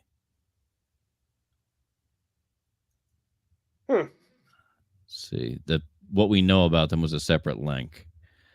Juror 1, the 4-person, works in sales, has some college education, originally from Ireland. Married with no children, gets news on the New York Times, Daily Mail, and sometimes Fox News and MSNBC. Juror number 2 is an oncology nurse, native New Yorker, engaged, reads the Times, watches CNN.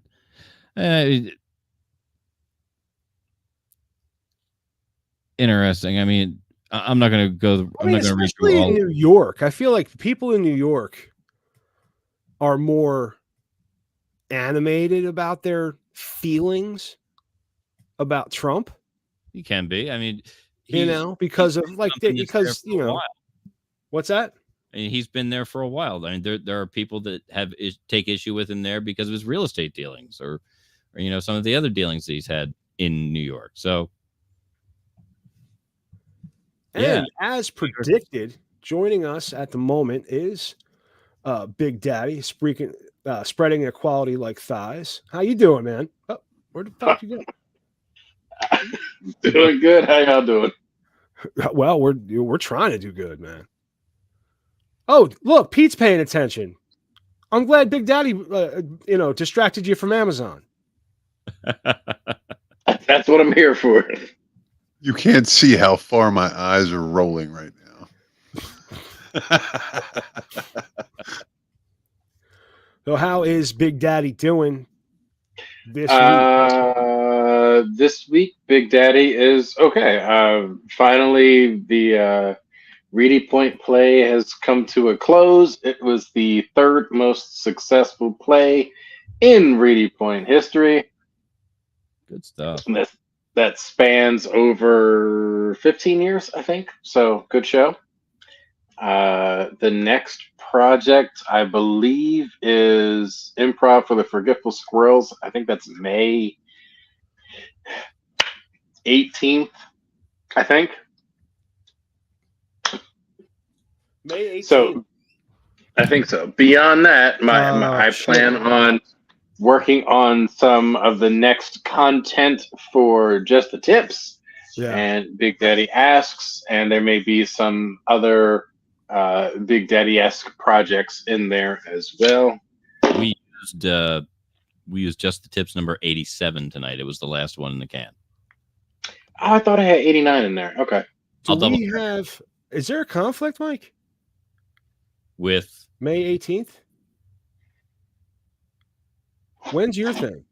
Oh, the premiere of the Boog will be on May 18th, Saturday, May 18th. How was it? All right, so we're gonna have a busy month. Yeah, well, a busy May 18th. That's You know what? The media virus is gonna be all over the fucking place on May 18th. That's what I'm hearing. Like a virus. That's what we do. Spreading like thighs. Spreading equality like thighs.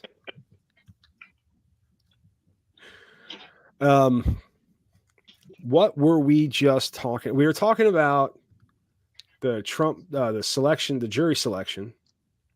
Yeah. As to whether or not anyone could be impartial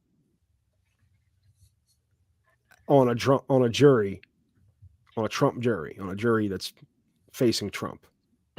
Could anyone be non-partial? Is there a non-partial person out there? One way or the other. I don't think there is. I feel like yes. I feel like what you need to do is get people that just don't give a fuck. Or people who place the law above all the way that our legal system works. Precedents like you don't let a bad ruling happen because it could screw you down the line. You don't let a bad ruling happen because it's convenient. They should probably just recollect the OJ jury. They come to good decisions. And they've been out of work for a while. Yeah. Give them something to do. Rip juice. Just putting that out there. He was an inspiration. I felt inspired. He was a good football player too. I certainly felt inspired by him. Yeah. And my wife is rejoining us. What you doing? She heard you talking about OJ again. She heard me talking about OJ again. So were you watching upstairs? No. Oh. I was watching The Valley. Oh. The Valley. Is that any good? Pete would like to know if that's any good. Oh, it's so good. Oh, it's so good. Is what she said. If you like Vanderpump, you'll like it. I didn't watch Vanderpump. Do you want to talk about this Brazilian woman, or you want to hold that for next week? We can give it a go. Did you hear about this Brazilian woman who was arrested because she took her dead uncle to the bank? I saw the video, but did not know the story. You saw the video? How do you see the video and not know the story? Because it was all in Brazilian, in Portuguese. It was all in Brazilian Portuguese. Well, son of a bitch.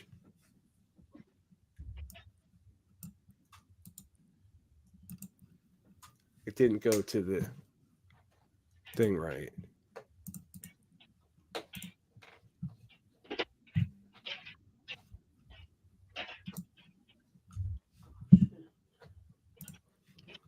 I just fixed the link if that's your problem. Yeah, I got it here.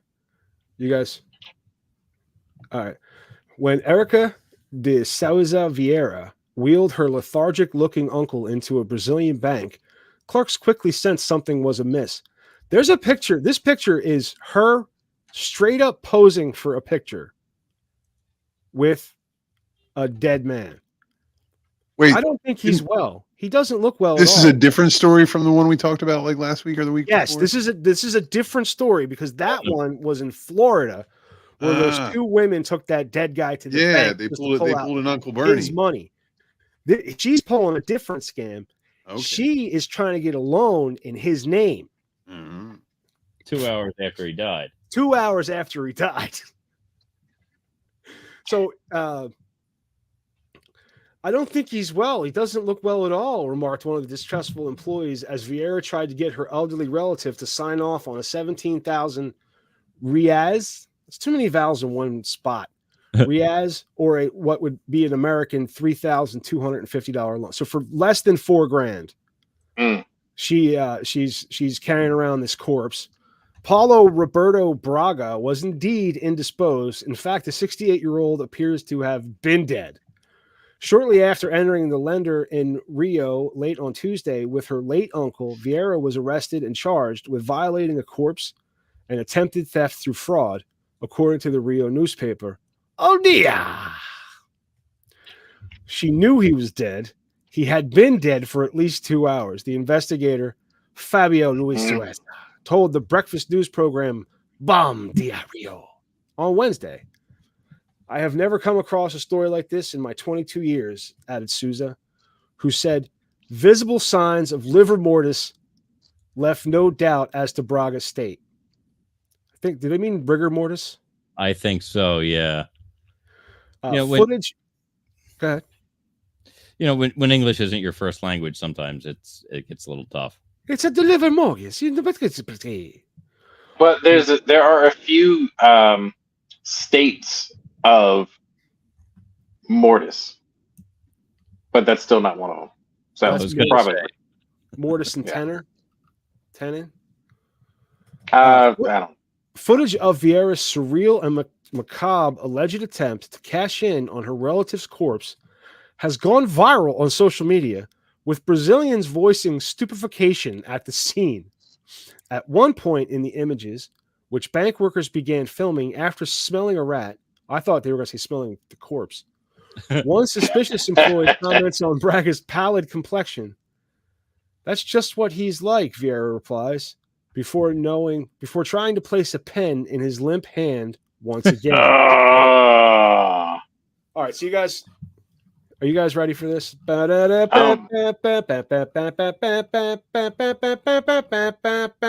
the fucking video? Video? I don't know. I've got. It was here. Hang on. I've got the. I'm sharing currently the still. All right, hang on.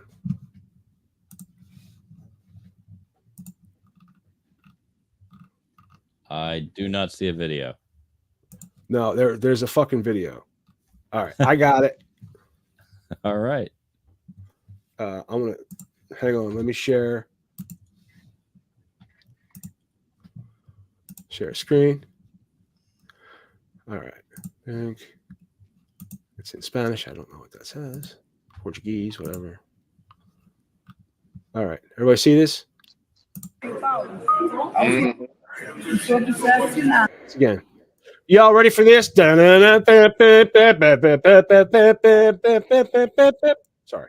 Okay. Roll it. Alvino, se o senhor quiser assinar. Se o senhor não assinar, não tem como. Eu não posso assinar pelo senhor. Eu faço. Get her pushing his head around. Igual documento aqui. O senhor segura forte pra caramba a cadeira aí. Ele não segurou, ele é forte? Não vi. Não? Eu acho que ele não tá legal. Sim. Ele não tá bem, não. Tá sentindo alguma coisa, mas ele não diz nada. Eu acho que ele não tá bem, não. She was smacking his face. That's fantastic.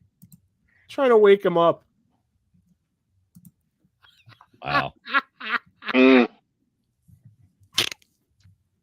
And you could All right, see kid. like her hand on the back of his neck, like getting him. She's lucky because had she let that go, that shit could have just popped right off. Yeah. So tips out there for anybody who's going to attempt to commit fraud by taking a corpse into a loan office. Yeah. You're going to want to brace the neck before you walk in. Yes. Maybe try to have some kind of robotic, like a pneumatic device to make the head go up and down and, say yes. Or at least some strings. Yeah. Or something, It wouldn't look odd at all if you were operating the person as a marionette. No, right. I think what you would want to do is go to Home Depot and get a length of hose, like clear. It's like a 1/4 of an inch thick hose. Okay. You get a length of that about 3 feet. Okay. And then you put one in his mouth. Okay. Okay. And then you make the other end look like it attaches to the chair. Right. So it looks like he's controlling the chair. That's not a bad idea. Oddly enough. Right. So then you go in and you tell him he's paralyzed. Put an iPad on his lap and tell him he's full hawking. Yeah. He's full hawking. And then what you do is you get an AI voice prompt and you just have it, you just have it. I'd like to take a loan out, please. Yeah. But you can have it on a timer, so it's just a recording playing. They don't know that. How's about that loan? Yeah. They do make wheelchairs that are tilted back with head braces. Yeah, my dad's got one. So there are a lot of better ways you could have done this. Right. So what you do is you get one of those motorized chairs, okay, and you get some kind of remote control for that. You hook up you use my tube idea. And then, the hard part is what you're going to want to try to do is distract the loan officer and then sign it yourself. You don't want to go into this big production of putting the pen in your corpse. Your corpse is not going to be cooperative with what you want to do. There's only one thing for which a corpse will cooperate with what you want to do, and it has nothing to do with the pen.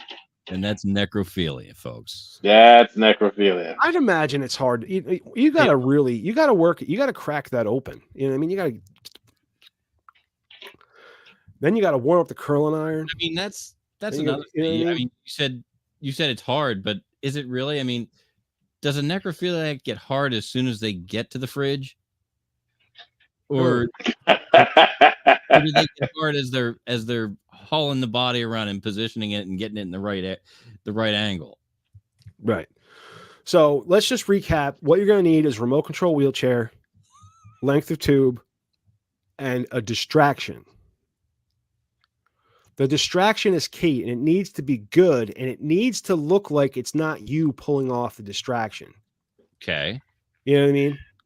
You need another person. Well, or like firecrackers in a trash can. You know what I mean? Because this is Brazil, so you probably could smoke everywhere. You know what I mean?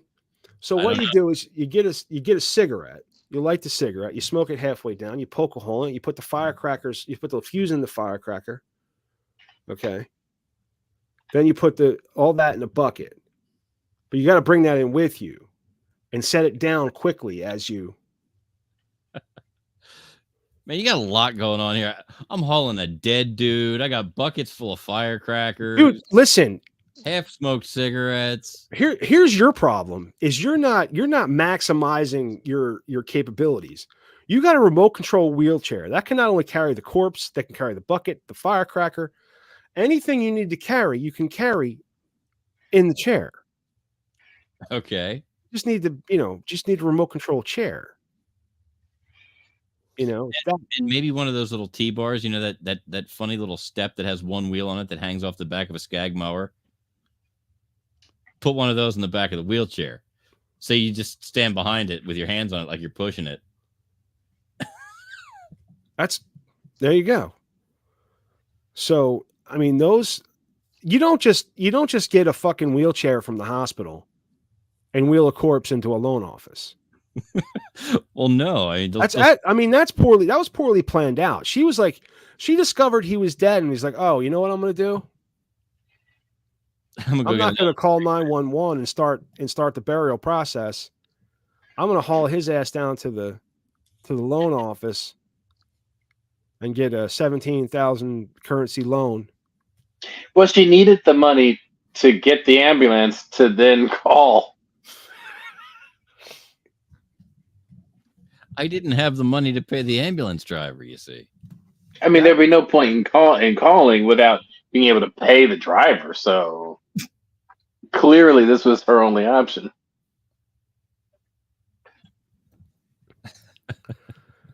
So, yeah. Well, and 2024 is really shaping up to be a year of, you know, coarse abuse for financial gain, you know. So, but let's step up our game a little bit, guys. I mean, we've had 2 really amateur attempts. Yeah. I mean, I'm guessing you don't really hear about the good quality ones. Probably not. They probably, you know, because they got away with it, right? You don't hear about, you know, the really talented guy who got, you know, because they got away with it. You only hear about the slapdicks. What you hear is man gets $5,000 loan accepted from bank, and that's a boring story.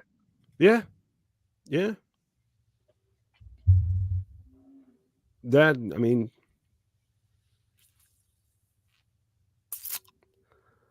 I had something that was funny. I mean, if you're gonna weekend at Bernie's, a motherfucker, you might as well do it right. I mean, I'd have gone for a lot more money. Well, yeah, you know, than just 32. I mean, but maybe that's a huge amount of money in Brazil. I don't. Fucking dead guys leak, dude. Fucking dead guys leak. That's a good point. Like, go. Timing is everything in this.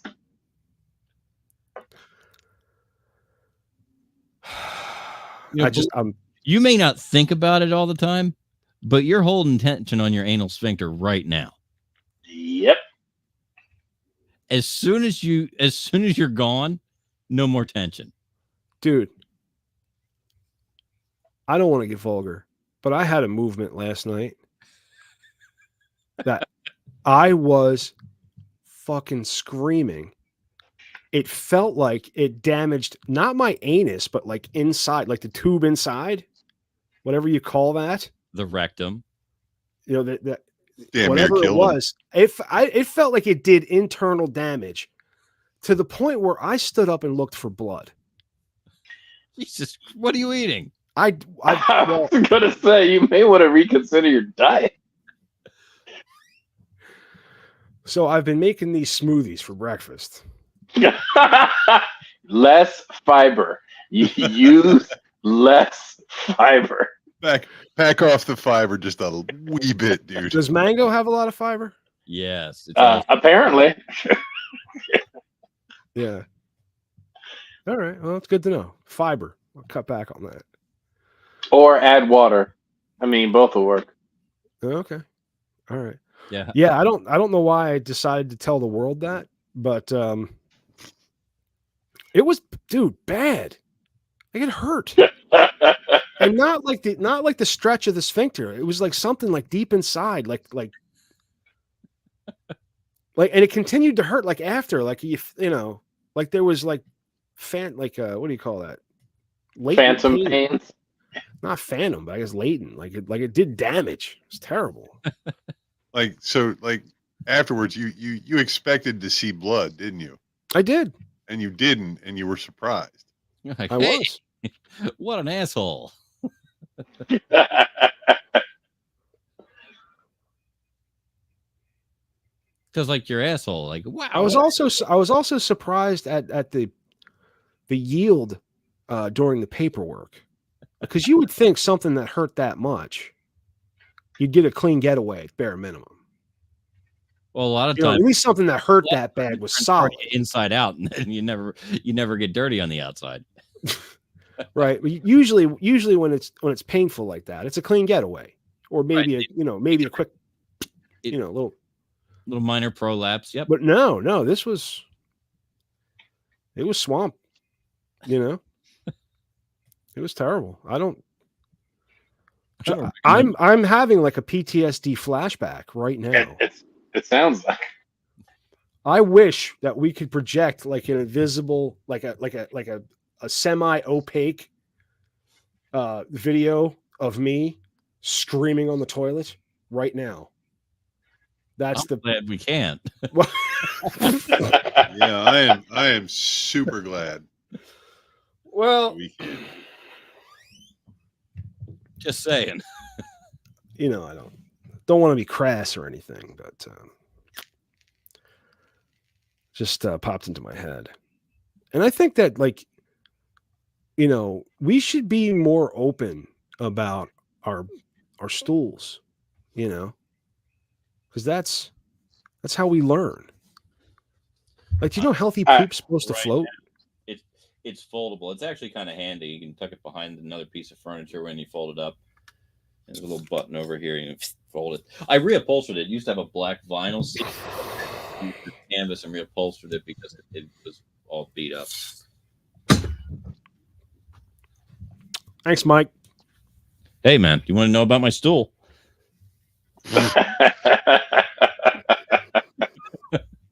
You said it. You said we should be more honest about our stools. Right? He gave you all the stool information. Yeah, that's why I was glad he opened up to me. I feel closer to him now because he opened up about his stool. The sigh that exited your body says otherwise. You're not the only. You know that sigh because you've heard it so many times. I knew that one. I was like, oh shit, Mike, take it easy. Like, don't pull a me. Oh god damn it! Play your hand. We've had a good show. We really have, and it makes me happy when we have a good show. And I don't know what it says that we had a good show while Pete was staring at Amazon the whole fucking time. But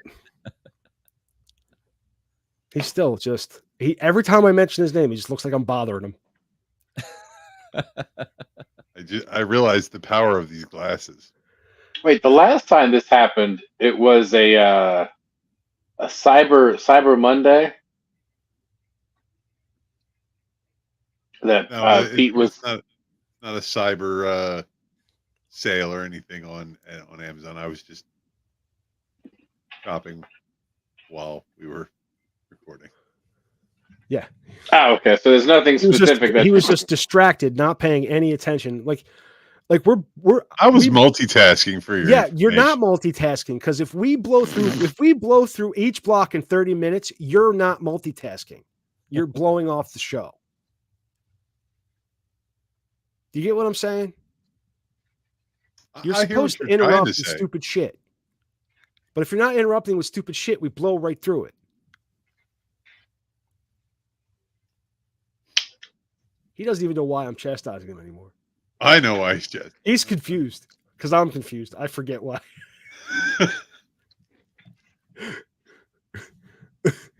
Last year I was so pissed off I couldn't get a word in edgewise. You're not over talking. What's that? He's not interjecting. He's not interrupting. He's not talking over anybody. Right.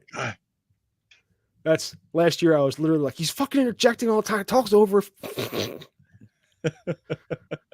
I can't win. Exactly what I told him. I can't win. No, you can't. That's the fucking point, Pete. You gotta embrace that we're gonna shit on you no matter what. Which I think you have, but you've also stopped trying. We need you to, we need you at full capacity. It makes it funnier when we shit on you. Your character. This direction is so your character is fully realized. I'm like, okay. When he's not downtrodden based on the abuse that Matt. This is the weirdest directorial thing that I think that's ever the point. happened. I'm like, I think that's the point I'm making. Is Yeah. you are almost surrendering to the fact that I'm going to abuse you and delve into something else, and we can't have you doing that. You've got to take my shit and like it. Or at least project a glimmer of hope that it's not going to happen again. And then it does. And then it does. Then you're wildly disappointed. You know? If we if you don't try to kick it, we're holding the football for nothing. You know what I mean? I like that one. That's okay. All right. So we're reaching you. Okay, good. Because you are the embodiment of Charlie Brown.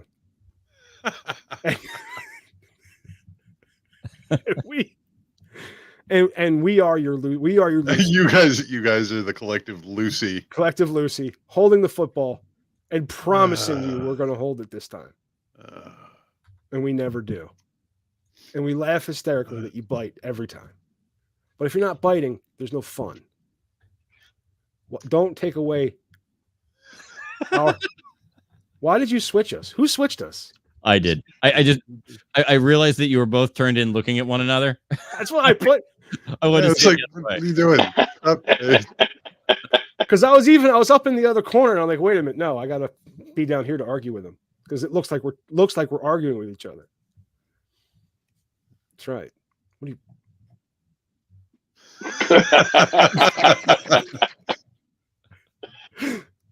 I just wanted to see you looking away from each other.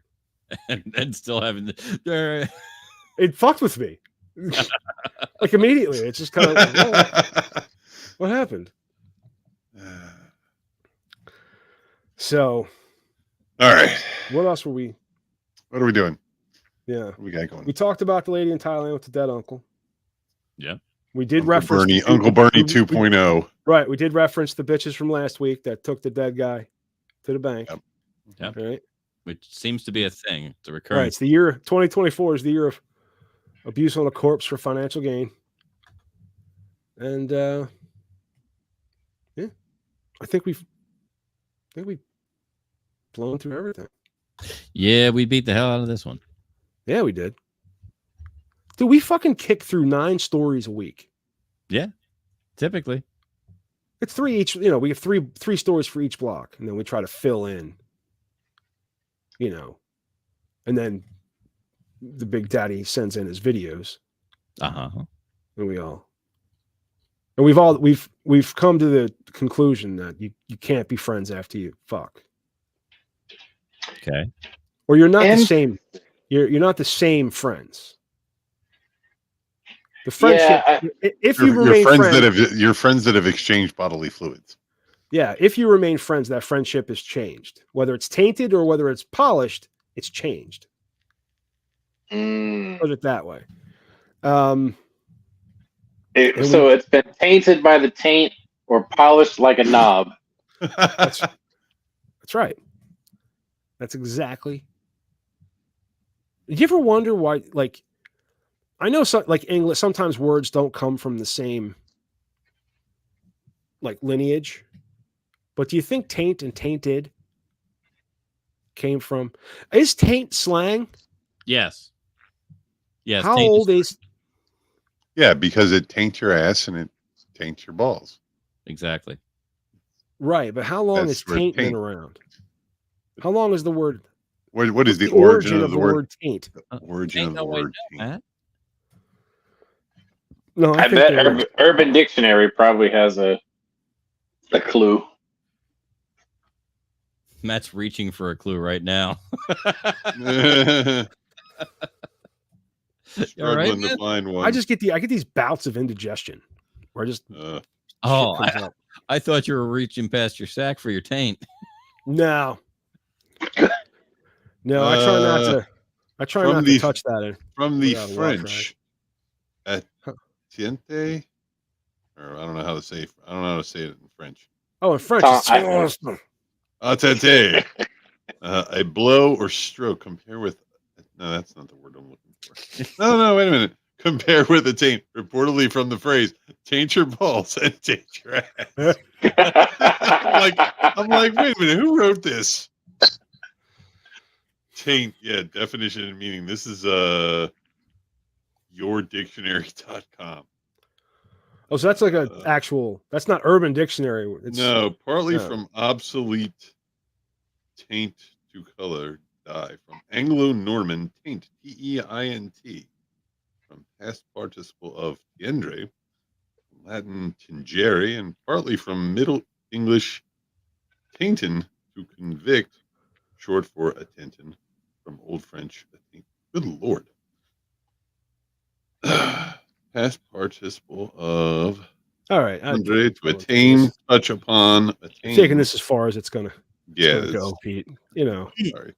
See, this is what happens. Yeah. This is what happens when you want me to contribute. Hey, this is what you get. You got it. You did what I wanted. Etymology. Just try to do it better. Etymology. I figured it was the past participle for it taint my dick. Yeah, that's exactly what we just said. Taint your balls, taint your dick, taint your asshole. Right. No. If I could give you some more constructive, it's the gooch. I would suggest what you're doing now. Just try to do that better. Great. All right. Did anyone else ever use the word chode for taint? No. Chode is a small, flaccid penis. Yeah, that's you're talking about the wrong part. Huh. Okay, so here's a story that's not going to make sense then. So I had a friend that used to say, so when I was in South America, we had some meat dish that was disgusting. And so I had a friend that would always say, "Oh, eso tiene el sabor de chode." And the cook would say, "Oh, and what flavor is chode? ¿De qué sabor es chode?" And he would say, "Well, chode is a very unique flavor. It's earthy, it's savory, and it tastes just like this dish." But I actually didn't know what chode was. I just thought it was funny. So, he was speaking of the perineum when he said chode. So what's the difference between chode and taint again? So, the taint is the perineum. Okay, chode, so he had the wrong word. He was using chode as if it was taint. Well, that's what I'm asking. Yeah, he's speaking of This tastes like a perineum, is what he was saying. Mm-hmm. Yes. I mean, that makes more sense than this tastes like shit. You know? True. Because when people say this tastes like shit, my first question is you've tasted shit. What you're saying is this tastes like shit smells. Right? Mm. And I don't even think shit tastes like shit smells. But I personally have smelled shit. And I don't want to put it in my mouth. So I was going to say, and you do not like it. I don't. I smelled shit and I don't like it. I mean, having eaten ass before, sometimes you do get like that. Like the first lick is definitely more assy than the last lick. I've smelled shit and I don't like it. I have never. Well, yeah, I've never eaten ass. So what does shit taste like it smells? Like, is it like licking a battery? Actually, you get that that's kind not of. A bad, it's not a bad comparison. I mean, of course, it's going to depend on the. See, this is why ladies need to watch these just for tips. You see. Yeah, when you're eating a booty, right? It should taste like skin. Should taste like nothing. Yeah, if anything, maybe a little bit of sweat, depending on what's going on. If you caught her by surprise, but like when you actually get a taste, you gotta. Yeah. So like anyway, So yeah, the first lick is definitely more assy than the last lick. More assy. You know what? You know what's really funny? I need to ask you, what's a question. really funny? Go ahead, Pete. You know what's really funny? The other day I was talking to my friend Joe at the bar, and he mentioned that he went to the doctor, and because he wasn't feeling well, and the doctor told him he had strep. And the doctor said, "Well, what have you been doing?" Joe was honest. He goes, "I licked some girl's ass." And I was like, "Yeah, you got strep." Yes, disease lives in feces. Newsflash. Yes. Newsflash. Feces is full of disease. I can't believe that's a thing. I gotta tell you. 11. I can't believe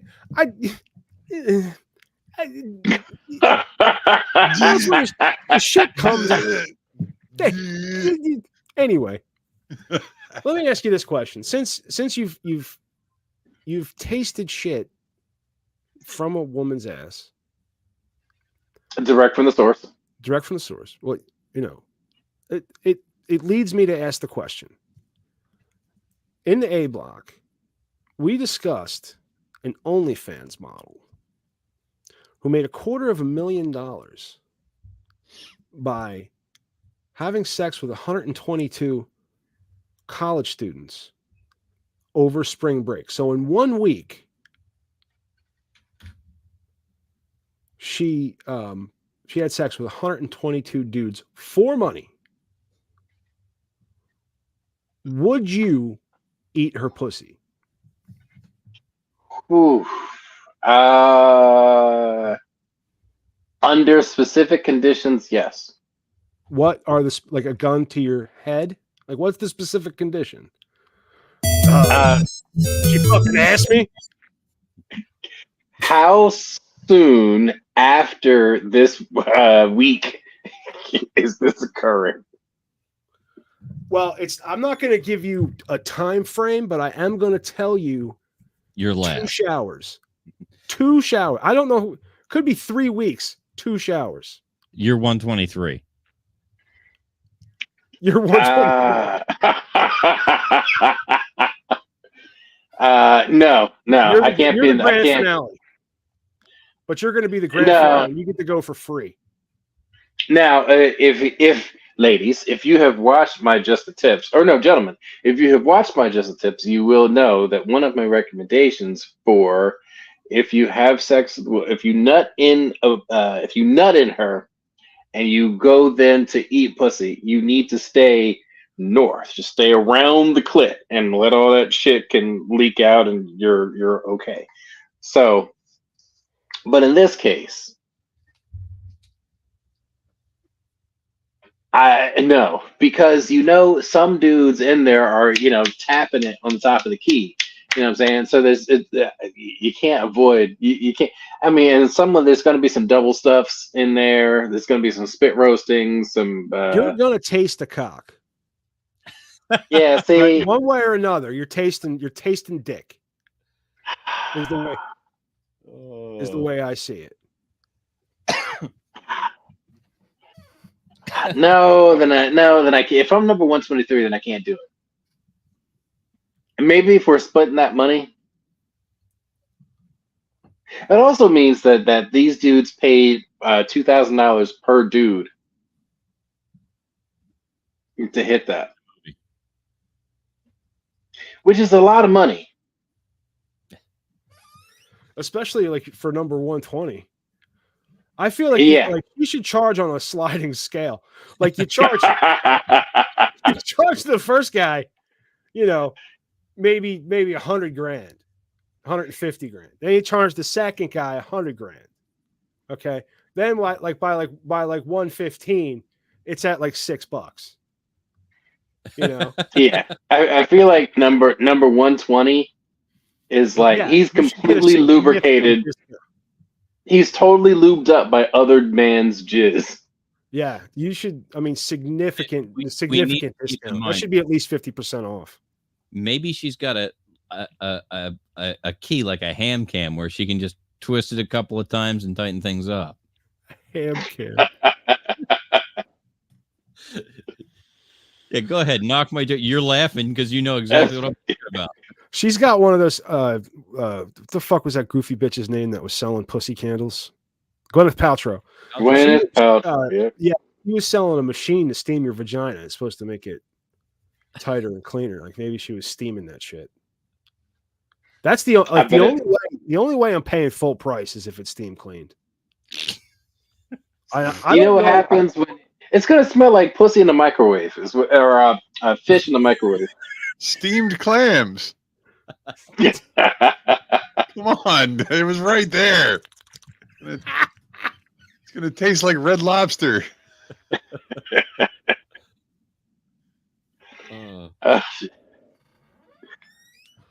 Yeah, so 122 dudes in spring break. I don't know if she got all that money from the dudes. I don't know. I don't know if that has to do I with think her she's paying. an OnlyFans model. She probably charged the dudes, but also got money from anonymous strangers on the internet. Well, if it's an OnlyFans, then she probably charged them because this is the amount of money to see for you to hit them. Yeah. And so they already paid online. You bring them to the hotel room and then it's just a gangbang. I wonder, there had to have been at least one gangbang. I'm She had to go assuming there were airtight at several. least once. Right? Yeah. I know Pete's been airtight a couple times, but have you ever like made a girl airtight? No. No. No. You're not gonna fight back that I said you've been airtight? Oh, I heard that. I heard that. And if I was Mr. Potato Head, you'd see my angry eyes right now. I had a long spirited discussion with the young lady about my bowling grip once. I said, your bowling grip. you yeah. What is it? There you go. Where's my fucking camera? There it is. Yeah. That's the shocker. Exactly. That's basically. I mean, like I was talking about my bowling grip. All right, let's change topics. Because put the brakes on this one. This is getting a little out of control. And we've explained to the audience already that C Block is really where everything goes off the rails. The shit show. It's the shit show. Like literally. I mean, at this point, I think we do it. At this point, I think the only reason we do a C Block is in hopes that Big Daddy will show up.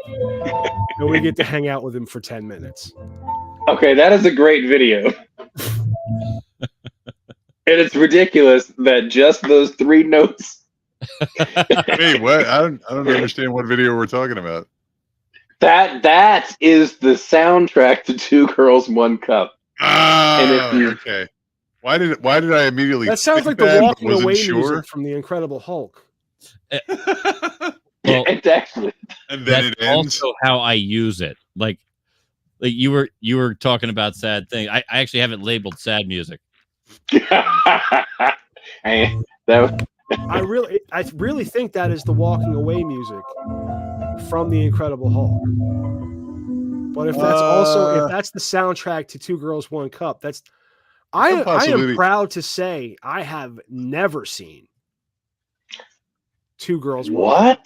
I have never. I have not. I have never seen it. I haven't either. I have seen. You have to see that. That is an anthem movie from our generation.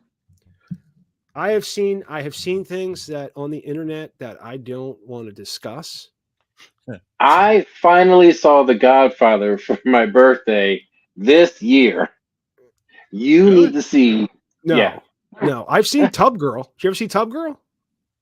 No. Where the girl is in the tub and she's on her shoulders and her ass is over her head and she has like significant diarrhea, and it is hitting her right in the face. I have seen the blue waffle. Okay. I have seen what may have been photoshopped, but what definitely looked like a Korean man eating a deep fried baby. I'm hoping That that might was, be photoshopped. I'm hoping that was photoshopped. This was at the dawn of the internet. Yeah, I've seen an entire train full of Indians. And when I say Indians, I mean people who live in India. And when I say a train full of, I don't mean the inside, I mean the outside, them hanging on the outside of the train, and an electrical arc hits the train and kills all of them on the outside of the train. I've seen a guy how reach many up, volumes of Faces of Death did you watch? This was the internet. This wasn't Faces of Death. Faces of Death. But I'm asking outside of that, how many episodes or volumes? I had a friend who had them all. Faces of Death. Have you watched? I've seen a significant amount of Faces. Yes. No, I can. Seen a few. I've never seen any of those. That's disturbing shit. It's pretty wild shit. That's pretty wild. Now, as far as the train of Indians, we're talking alalana ululu. Yes. Okay. Yeah. Feather, not towel. Dot, not feather. Right. That's right. Dot, not feather, or towel, not feather. No. Horrible fucking people, racists. I'm not racist. I hate everybody. There are certain rites of passage that we have to have, and 2 girls, 1 cup that's one of them. I can honestly say that I'm just going to refuse. I fell for lemonparty.org. Okay. Any disturbing thing I've ever mentioned that I know about, I stumbled upon innocently. Okay. Oh no, I searched 2 girls, 1 cup because everyone I knew had seen it. I don't know what's going on with my camera, but you can't see me right now. I was gonna say your video just totally crashed. Yeah, you froze. Yeah, it's fine, but you're a still frame at the moment. I really wish it didn't do that, because I think I wanted to describe. I was looking through what do you call it? Like, well, it was some porn site, right? And it was Brazzers or no, it was like it was Pornhub. Anyway, it was X-Hamster. That's a good one. Yeah, but the video was women coming like men, and it was one of the funniest fucking things I'd ever seen in my entire life. Is women coming like, and there was this one woman, she's just gets up into the, like, she's laying on her back, she gets up into the camera and she's like, tickle my nuts. And then every time it flashes back to her, it's a montage, like a compilation, and every time it flashes back to her, she goes, my nuts, my nuts, my nuts, my nuts. That's all she says is my nuts, and she makes this face, tickle my nuts. It's so, this one girl's like on top, she's like, I'm a dragon. Oh, she gave him the angry dragon. But tickle my nuts. I'm picturing it in my head, and it's very funny. What's going on with my camera? Why did I decide to do that? Battery died. I don't think so. Maybe.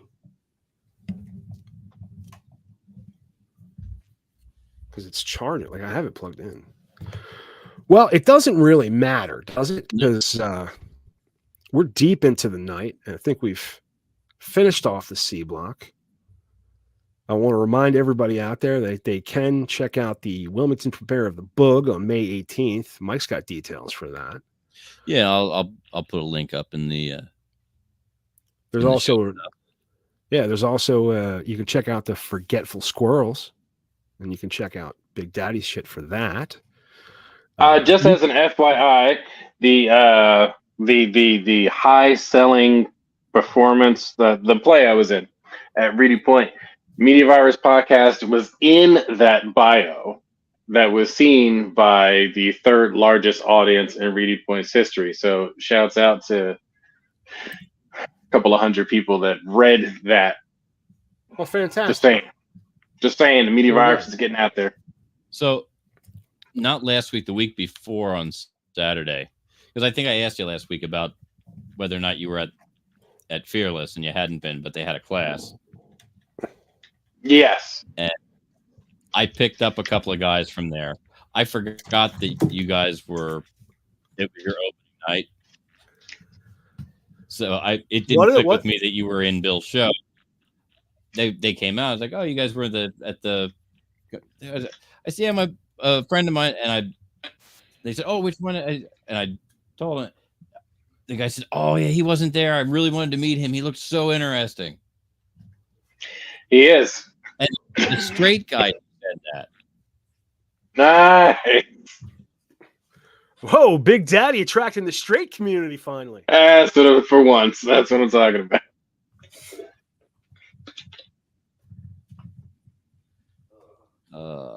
All right. Well, I guess since we're gonna tie a pretty little bow up on this thing, I will mention that on behalf of Grease Monkey Pete, Big Daddy, and our fearless leader, Matty Rock F, I'm Professor Mike Latoris coming from to you live at Uncle Butch Studios.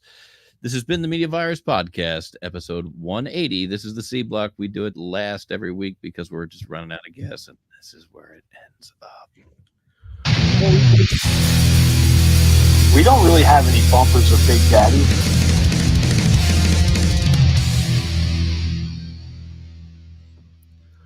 We actually do have one bumper with Big Daddy.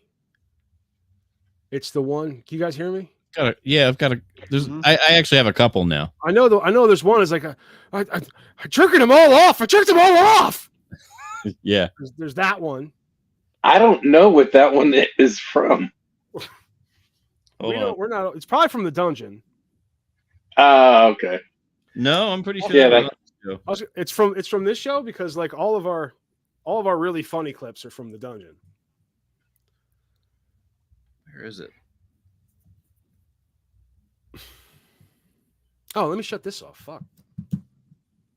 Bye, everybody.